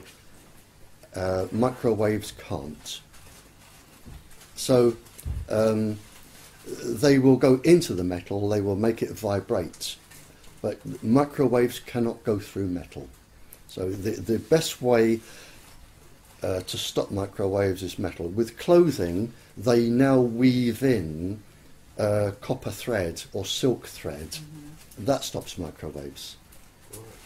Microwaves are very easily stopped, but they will go through brick, concrete, they'll go through anything quite easily. What they cannot do is go through metal. Does it have to be grounded? Does it have to be welded together? Does it have to be a perfect box? If you're putting up some form of metal defence, like around a house, yeah, please eat these biscuits, won't you? If you're putting up some sort of metal defence around your house, don't use cooking foil, because cooking foil has holes in and microwaves can get through. Thin aluminium foil or tin, that'll stop it. And the easiest thing to do is, if you do a wall, I mean, people use radiator foil, is the best thing. In cold countries like your country, you can get radiator foil, but it's shiny foil you put behind fires and it reflects the heat back into the... it's like very, very thin tin. So if you do a whole wall and you've got a lot of microwaves that will build up charge, all you need to do is just connect an ordinary little piece of wire like this to the bottom corner, just run it under the carpet, out into the garden, connect it to a knitting needle that's metal, a metal knitting needle, and stick it in the ground. That's it. Right. To conduct. Well, as you get a positive charge build up, the electrons from the ground will come in and neutralise it. Otherwise, you'll get an electric shock. Really? So can they, if you have, say, you put up in the defence like you explained here, Yeah. can they send, like you say, can they change this their wave to a gamma or an X-ray and start to attack you with No. different waves? No. No. No. You need a nuclear cyclotron to generate X-rays and gamma rays, and they would never ever be able to do that, because if you think of the speed of these waves, they can go round the world 7 times in a second. So if you start blasting a house with X-rays, you're going to blast everybody in a straight line until it gets to the curvature of the Earth, Right. and you're going to kill everybody in that straight line. Okay. So no, you'd never use gamma rays or X-rays. The only thing they can use is microwaves, and if you know how to defend yourself, they will give up, because it costs a lot of money to target somebody, a lot of money, because they've got to be monitored, and these scientists are on a very high salary, $50,000 a year plus, and there's no point in targeting somebody if the money is going to be wasted. So if you put up a fight, they will leave you alone and go to somebody else. What if you think you've been left. I found that they have stopped doing some of these more blatant things, and they're doing more subtle things, which, of course, in the long run is worse. To have something subtly done, subtly being affected behaviorally or physiologically.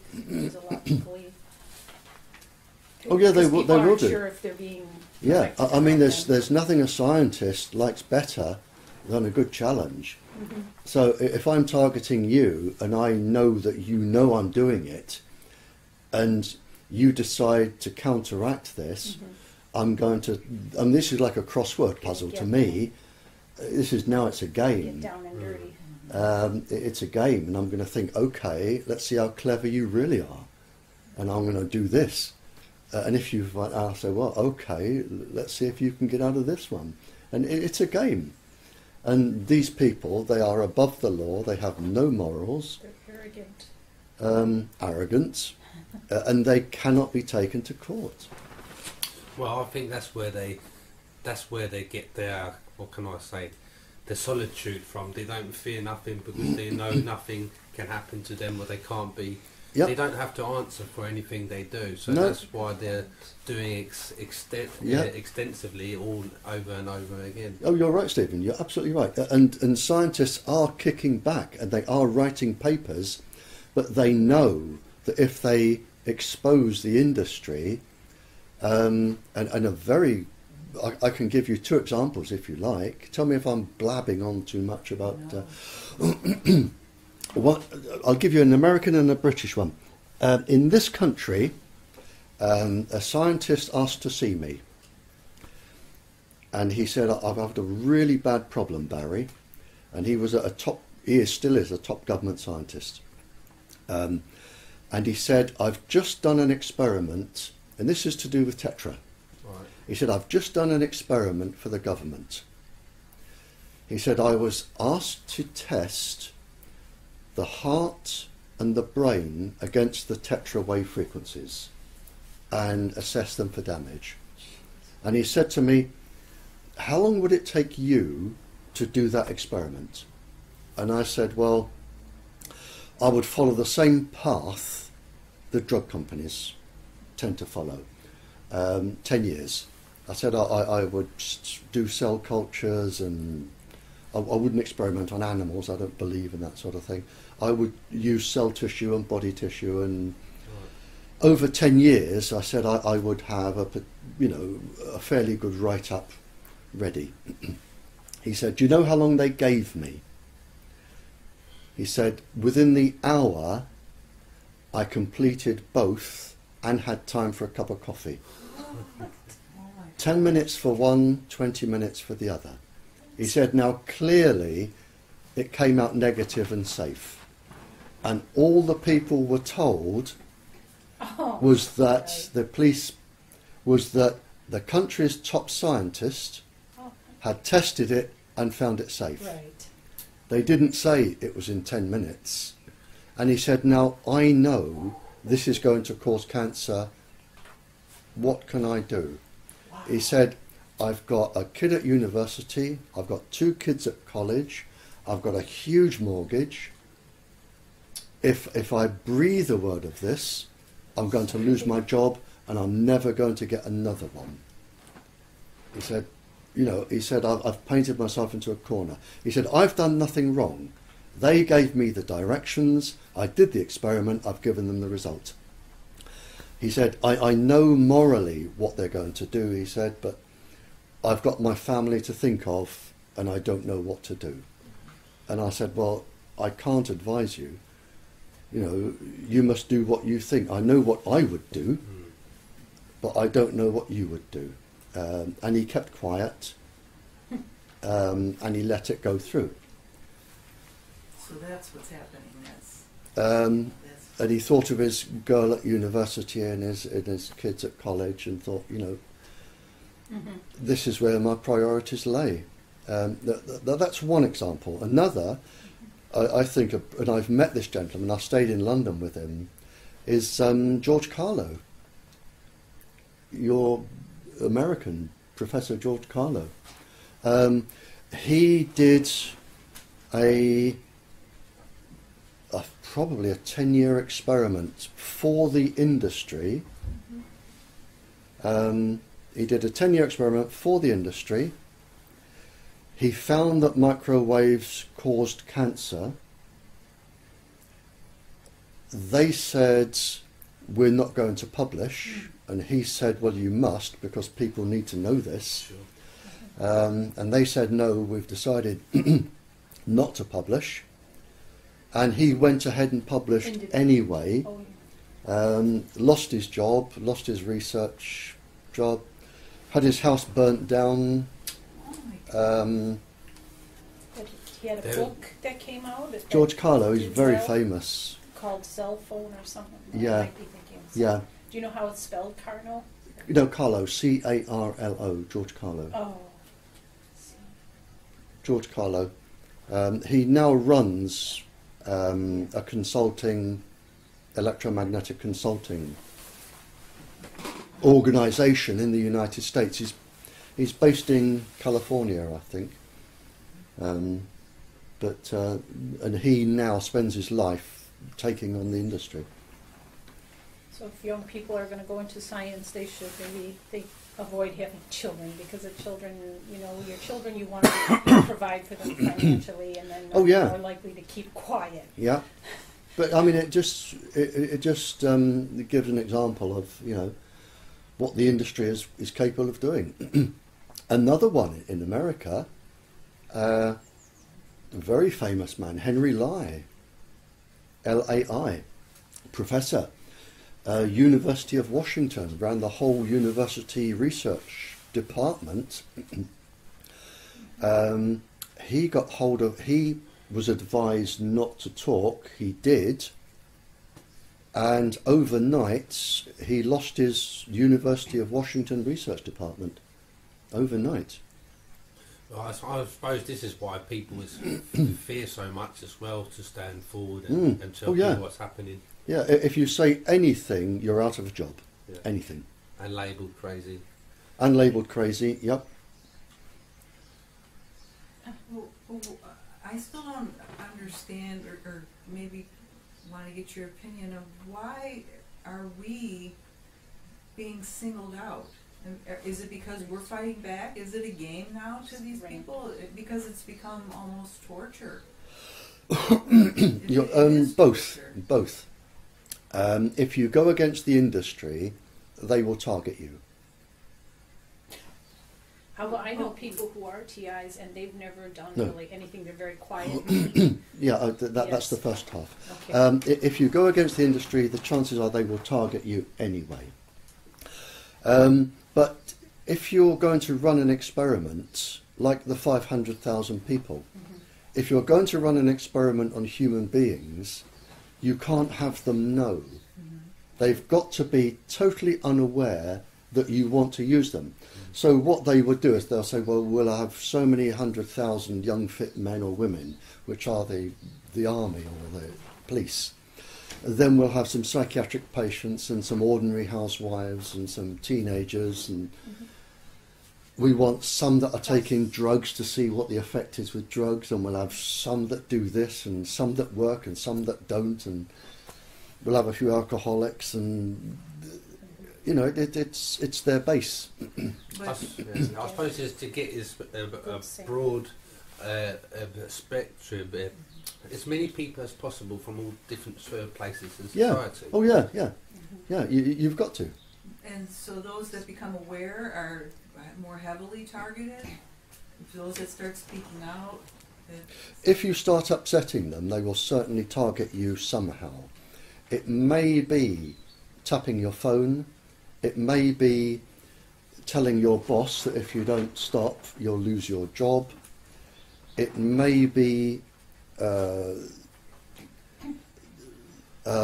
visiting your children on the way home from school and say, you tell mummy that nice man from the communications industry says hello, which I've known happen.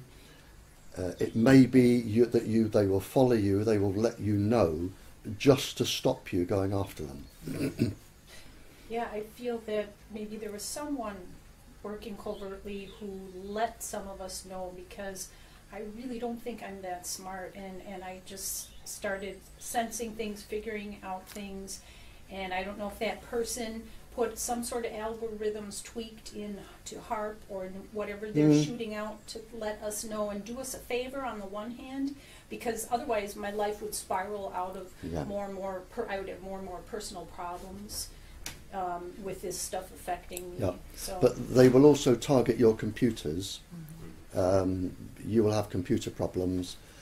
They have the ability to download everything in your computer, which is one of the reasons I don't have one. If you have a computer, they can download every single thing, even the things encrypted, like your bank statements and your personal... they can download the whole lot, read it, they can change it if they wish, and they can put it back, and they can put it back with anything they want. And it's not unknown for people to switch on a computer and find child pornography in the memory. And then there's a knock at the door, and you give up then fighting the industry, because now you've got to try and work out how it got there, convince all your neighbours you're not a paedophile, tell the police, you know, and you could end up in jail. Right. So do they need to get on your computer, as you said? They don't need to connect.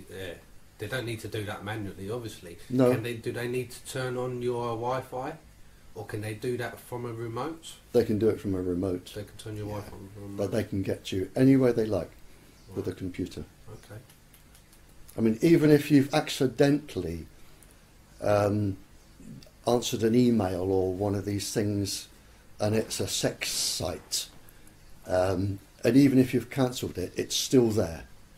It's in the memory, it's in the hard drive. And all they've got to do is knock at your door and say, "Excuse me, Mr. Stephen, you've got pornography on your computer." And you say, "Yes, but I deleted it." And they say, "Ah, but it's your computer, and you've got..." It's like having stolen goods in your house. Well, you're being implemented. And it's on the newspapers, dunk, dunk, dunk, and your reputation's finished. Oh, that's classic character assassination. Yeah. These steps that I've gradually found out, this is what they do straight away. They label you as crazy, label you as a murderer or terrorist or paedophile, absolutely. as you said, and sometimes label all things together. Yeah. So one thing doesn't work out for them, they've got so many other things to fall back on that your character and your friends and your family is going to be lost until you can actually prove these things are going on. And people that may think something's wrong here, we've known him for years, he's not like that. But they are either intimidated or being brought off.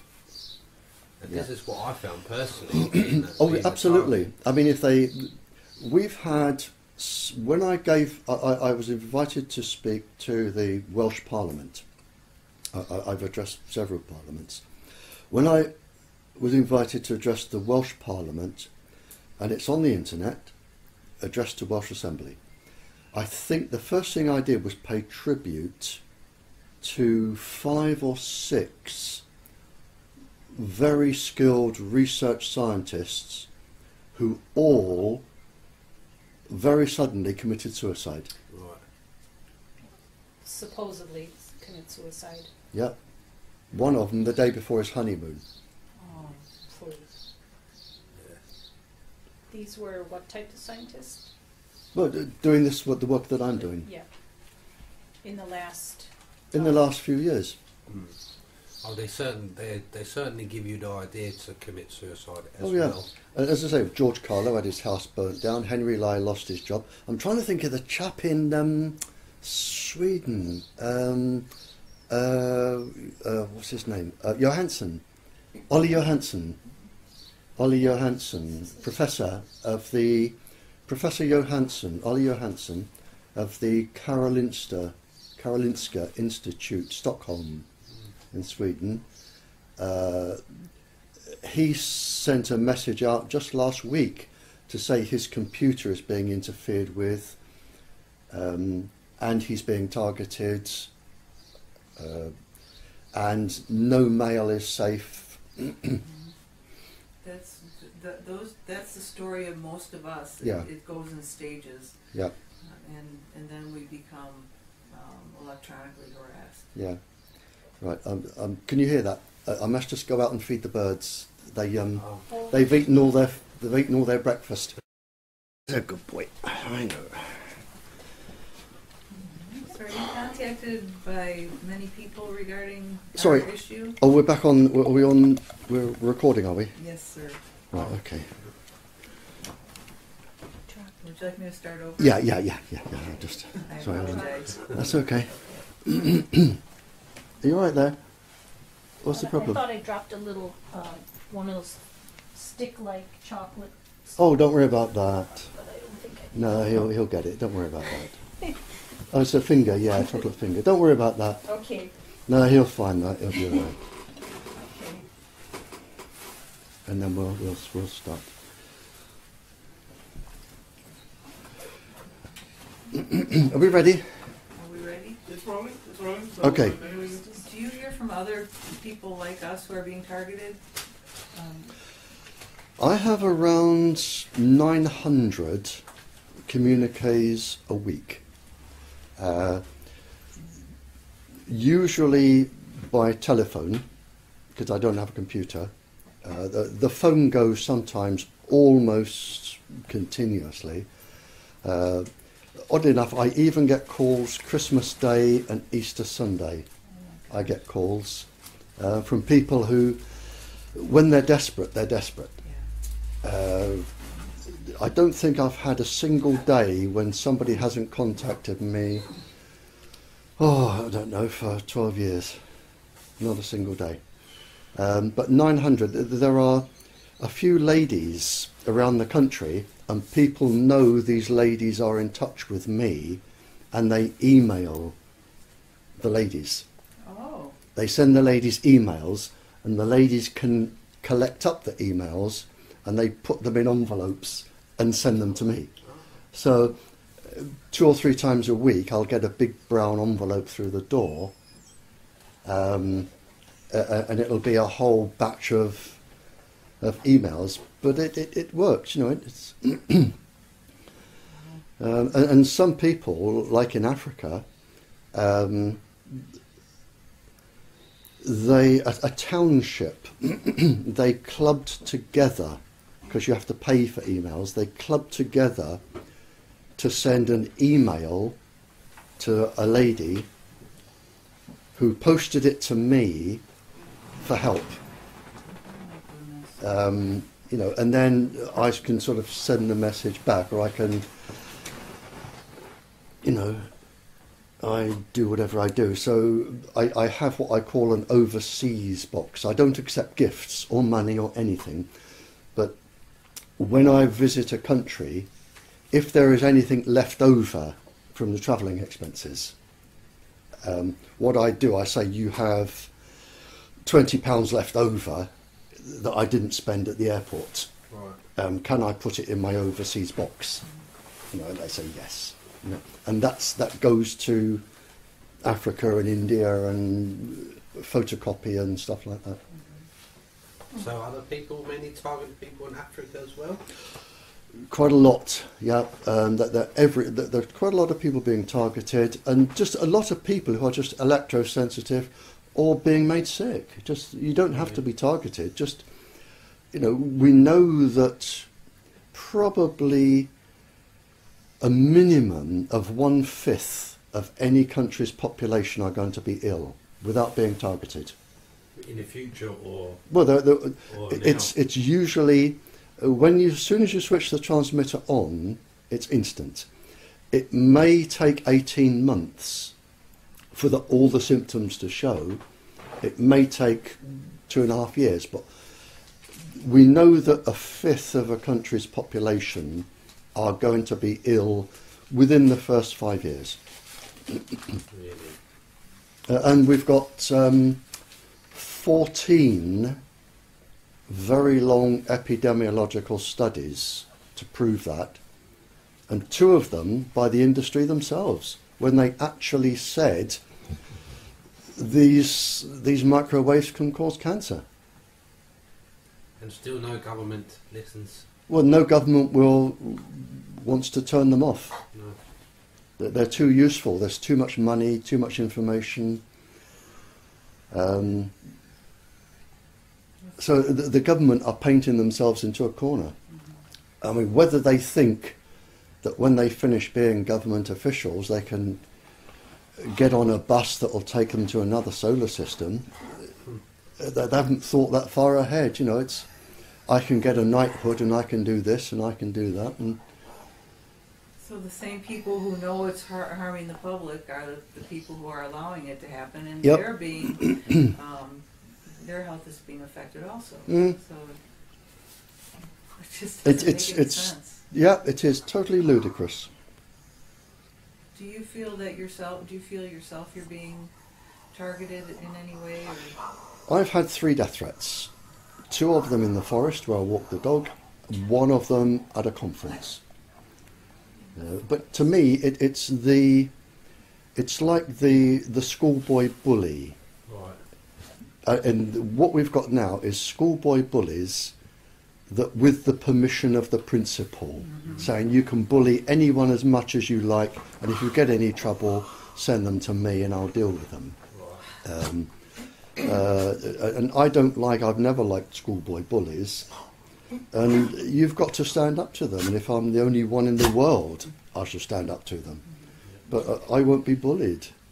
And in fact, as I said, I'm trying to think who I said it to now, but one of them threatened me and said, you know, you're not going to live very long with this. And I said, well, when you get back, say to your boss that I'm in the forest every day between 9:15 and 10 o'clock with the dog. I'm the old man with a stick, wearing a red coat and a black hat and a black Labrador, and that's where you'll find me. Wow, thank you. And the public needs to know that the fact that you are getting these threats, gee, that means this is true. You are not misinformed. You are not deluded. Oh, no, you know you're right. If I were wrong, they would take me to court. I have begged them to take me to court. Because I can't afford to take them to court, but if they take me to court, I can take 3 years. Do you feel you're being harassed with frequencies or and those sorts of things? I've got this house insulated. You do, Funny you say you have your house insulated, but I'm still getting affected under this beating. I am too. Are you? No. But that's probably because we have transceivers Yeah. in our bodies. Yeah. Yeah. So is it a lot hard, like you said before, you described how to defend yourself against the microwaves. Is it harder to defend yourself if you have microchips in you? No, it's quite easy to get it taken out. Now, Well, yeah. You can't Yeah. find anyone to take Um, them out. come here. If you think he's got a chip inside him, in case he gets lost, or now, if he got lost, and he'd be taken to a vet. Yeah. The vet has a reader, a little transducer reader, or big transducer, that they put over the body, and it picks up the transmissions. Sure. Okay. Now, all you need to do, and it's in that paper. It's in the paper I've sent Debbie. If you go to a vet, or you get any form of microwave receiver, Yeah.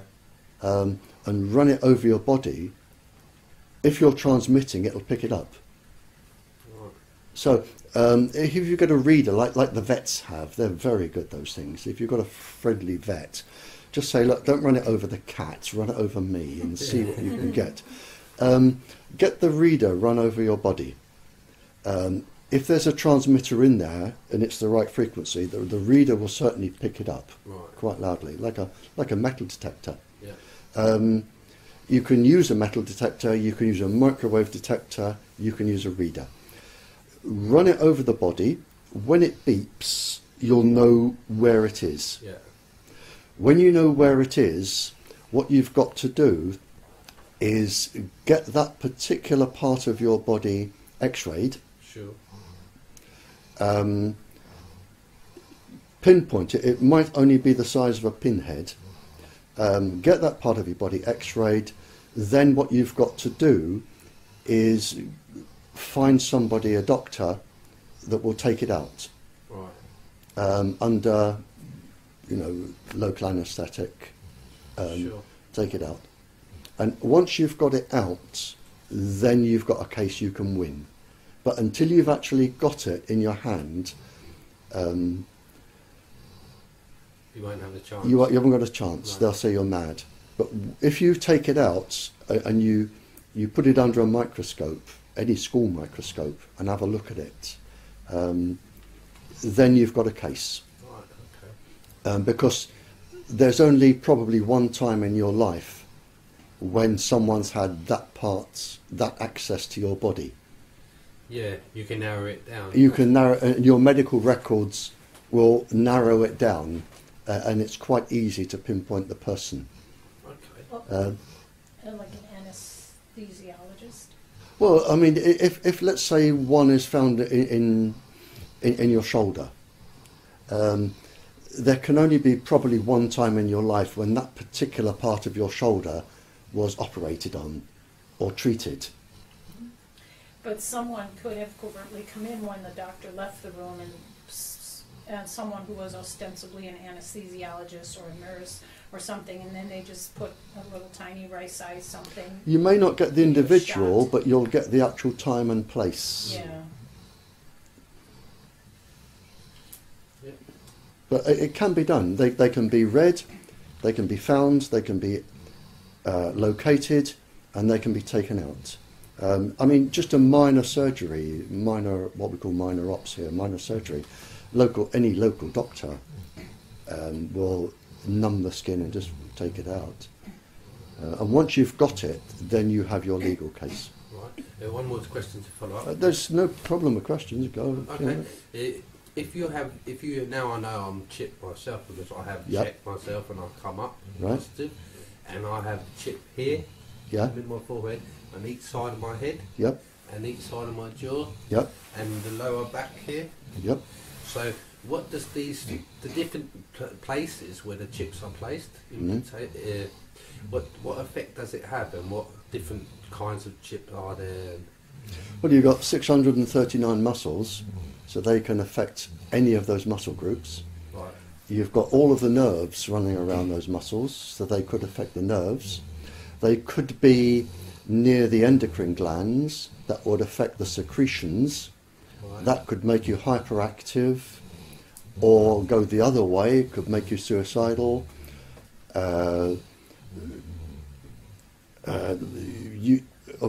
You can actually affect somebody any way you like, really. Really. So if this is your frontal lobe and you have on each side, that's your whole brain pattern, really. Oh yeah, yeah. So that means they're going to have control over your thought, over your vision, over your sleep. Yeah. Have you seen the list I've got of all the different frequencies and what they can do? No. No. Do you want a copy? Yeah, for sure. I'll give you a copy. Yeah. If I show you the list, it's. I'll get it in a minute. I'll before you leave, I'll give you a copy of the list of all the different frequencies Right. that are known and practiced and work, Okay. and you can see. In fact, some people, when they look at the list, they can think, well, they make me do this, and you can actually see the frequencies that you're being targeted with. Yeah, I'll be much grateful for that. I'll give you. It's only on a single sheet. I'll give you a copy. Okay. It's the only copy in the world, not piece of paper. It's the only list in the world. Yeah, no, I got you. I compiled it from years and years of government research, and then when I realised how secret it was, the first thing I did was put it on the internet. Right. So it's on the internet, but I'll give you a copy. Okay. Many victims are finding their emitting frequency or radio signal from their jawline. Yep. Is there a reason why it's always, is it because it's close to the ear? No, it's or because of the teeth. the teeth. If you have the old fillings in your teeth, the mercury, or the amalgam fillings, the metal-based fillings, they make transmitters. So what you need, if you only need a tiny, tiny transmitter around the salivary glands, they transmit to the teeth. The teeth then can act as big transmitters. Right. Especially if you've got metal in your mouth, you see, they're laughing. That makes sense. Yeah, and then they can transmit to the brain through the teeth. Oh my gosh. Through the nerves. Yeah, Yeah. yeah, Okay. yeah, it's metal. I have a question. We seem to have discussed how a problem is that if people try to talk about this, they can get death threats. Absolutely, Or, yeah. or other, Yep. or they can lose their job. Well, it seems that now it has gotten so widespread, military, but now it's in the cell phone industry and satellites, maybe HARP, so widespread, universities, that why can't they stop the unrelenting defensiveness? If people are to talk about it or try to convince other people or to have lawsuits, any one of those institutions, government or industry, could say, well, no comment, or we didn't do it. You know what I mean? Why is there just still this continual heavy intimidation? How long can they deny it? Well, Yeah. I've got a legal case coming up in the United States, partly to do with this, but you can't go straight in with what they're doing. You've got to come in by the back door. Now, we've got this, it's a highly publicised case. I'm one of the scientific witnesses, and only a couple of months ago I was in London with 3 of your lawyers. This is the case going on in Oregon with the little girl who doesn't want to be microwaved. And she's taking on the industry. And the industry have said, well, take us to court. And Daddy is a lawyer and his best friend is a lawyer and they have law firms. And she said, fine, this is my interpretation, I'll take you to court. And she has. And a few months ago in London, the industry's lawyer came over to interview me and another scientist. I think he's interviewed me for 5 hours as a preliminary. And the little girl was there, and her 2 lawyers were there. It's what you call the deposition. He came over and asked questions, and they've all gone back. We're just waiting now for the court date. But once I can get in court, I can blurt all this out in court. Yeah. But until you can, there's not much you can do. And I don't know, if it doesn't get to court, then the world isn't going to know again.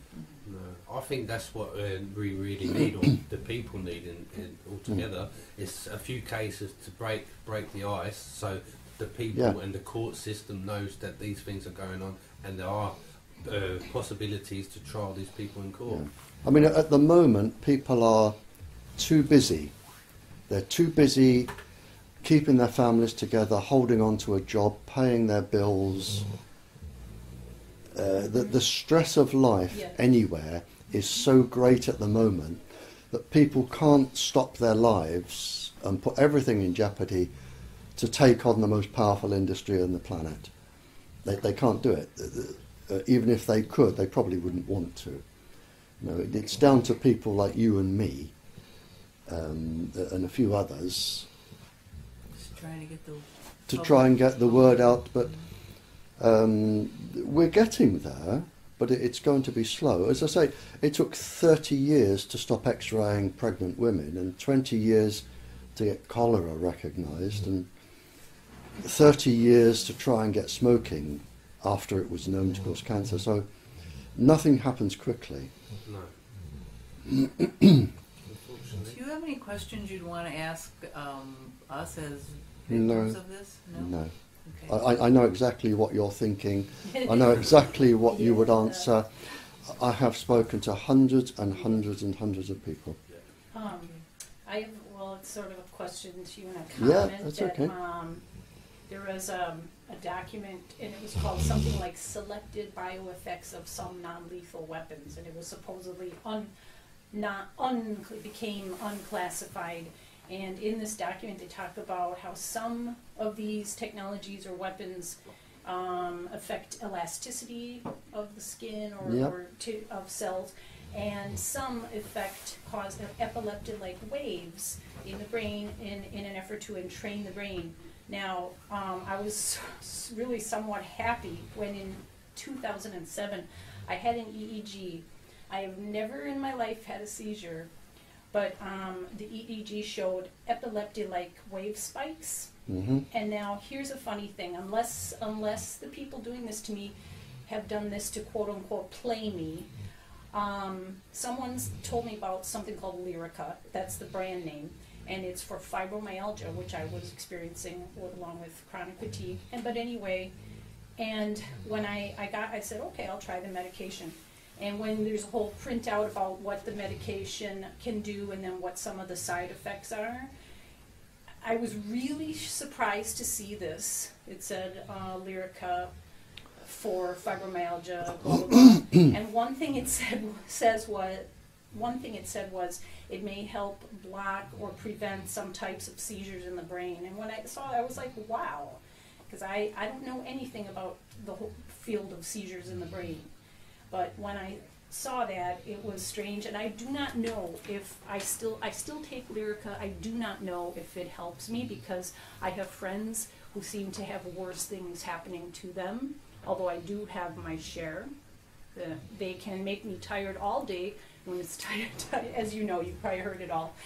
When it's time to go to sleep, with a flick of a switch, I feel 100% better. So what would you think about that possibility? That's what I kind of asked you before about possibly substances which can protect on a cellular level.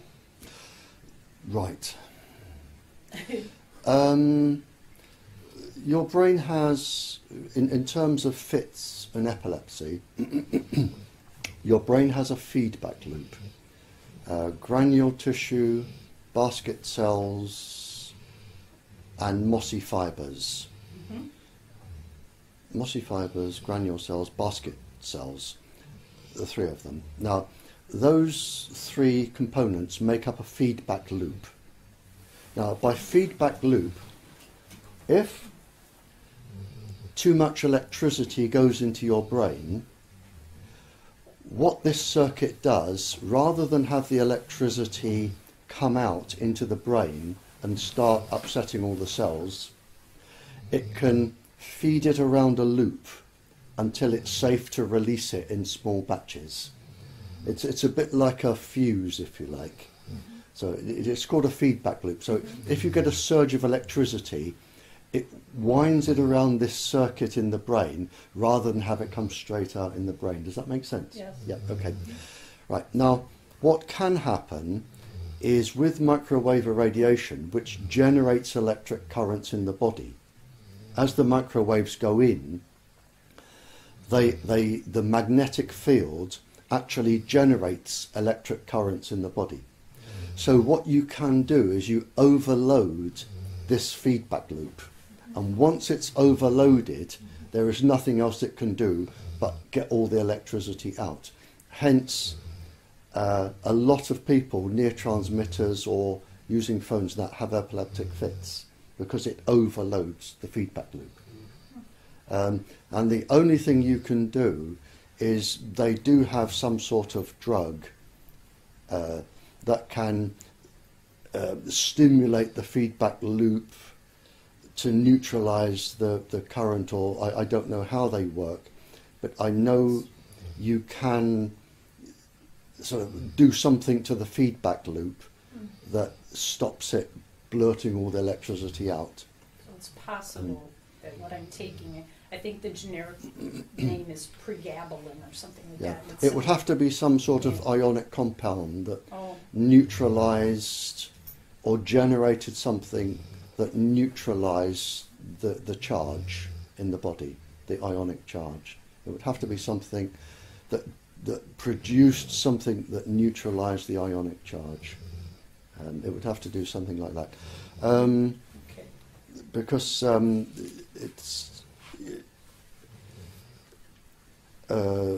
yeah, I'm thinking of oxygen ions or hydrogen ions or something. You would have to generate some sort of ionic compound that would neutralize that particular charge. Okay. Are there any analog correlates to some pulse frequencies like tap dancing or clapping or just people, or maybe people laughing and being happy together that might help? As simple as that sounds, as maybe hopeful as that sounds, when people are together, maybe there's a little field that can be created, a field of happiness if they're happy, or something that, like say, I know there are. Well, yeah, laughter is addictive. If one person laughs, the other, like yawning. If one person yawns, everybody else yawns. And there's like 2 hertz, 2 cycles per second, or all the way from 1 to 10 or 15 that the brain. So I was thinking, if I clap a certain way, I'll interfere with what they're doing, or tap my foot a certain way. It's possible. I mean, there are. Your question is probably too advanced. There are something like 100,000 different structures, protein structures that have different jobs in the body, and out of those 100,000, I think only about 600 are known. So there is more unknown in the body than known, and you could be right. And if it works, then you need to write a research paper on it. If you can find something that works, you write a research paper and get it published in one of our magazines, and then somebody like me will read it around the world, and they will say, well, I can add to that, because I know the chemical. The problem we have today, and this isn't an opt-out of trying not to answer your question, the problem we have today is that scientific knowledge now is so specialized. There was a time when I was teaching science, I could teach chemistry and physics and biology and botany, and now scientists coming out of university will probably only be specialized in one structure of a leaf. They probably couldn't answer questions about the rest of the leaf or the tree or the bark or the insects. It is now so highly specialized, like in photosynthesis and whatever. So, and there is so much knowledge now. There are something like 50 million scientific research papers now published in everything. And not enough holistic or interdisciplinary. And now if you're an expert, you can only be an expert in the tiny, tiny, tiny little fraction of those 50 million papers. And this is the problem. And I remember talking to a scientist who designed aeroplanes once, and he said there was a time I could design the whole aeroplane. He said now with people with my qualifications may only get to design a nut and a bolt that holds a part of the engine together, because it doesn't decay and it doesn't, metallurgically do this or that or the other. He says we might only now do a nut and a bolt. And he said we certainly couldn't do a wing. No scientist could possibly do a wing for an aeroplane. No way. Really? Why do you think the system and the school system have evolved this way? That people can only do fractions of what they used to be able to do. Well, it's just knowledge. Knowledge grows. You know, I mean, when you go to university and you do a degree, you spend the first 3 years learning what everybody else has learned up to that point in time, as some of you may know. Then you spend the last year doing new research that hasn't been done before. So every single university student is doing a dissertation in something that hasn't been done before. At a master's level. And then that's published. That's where your degree comes from. The first bit is just really learning.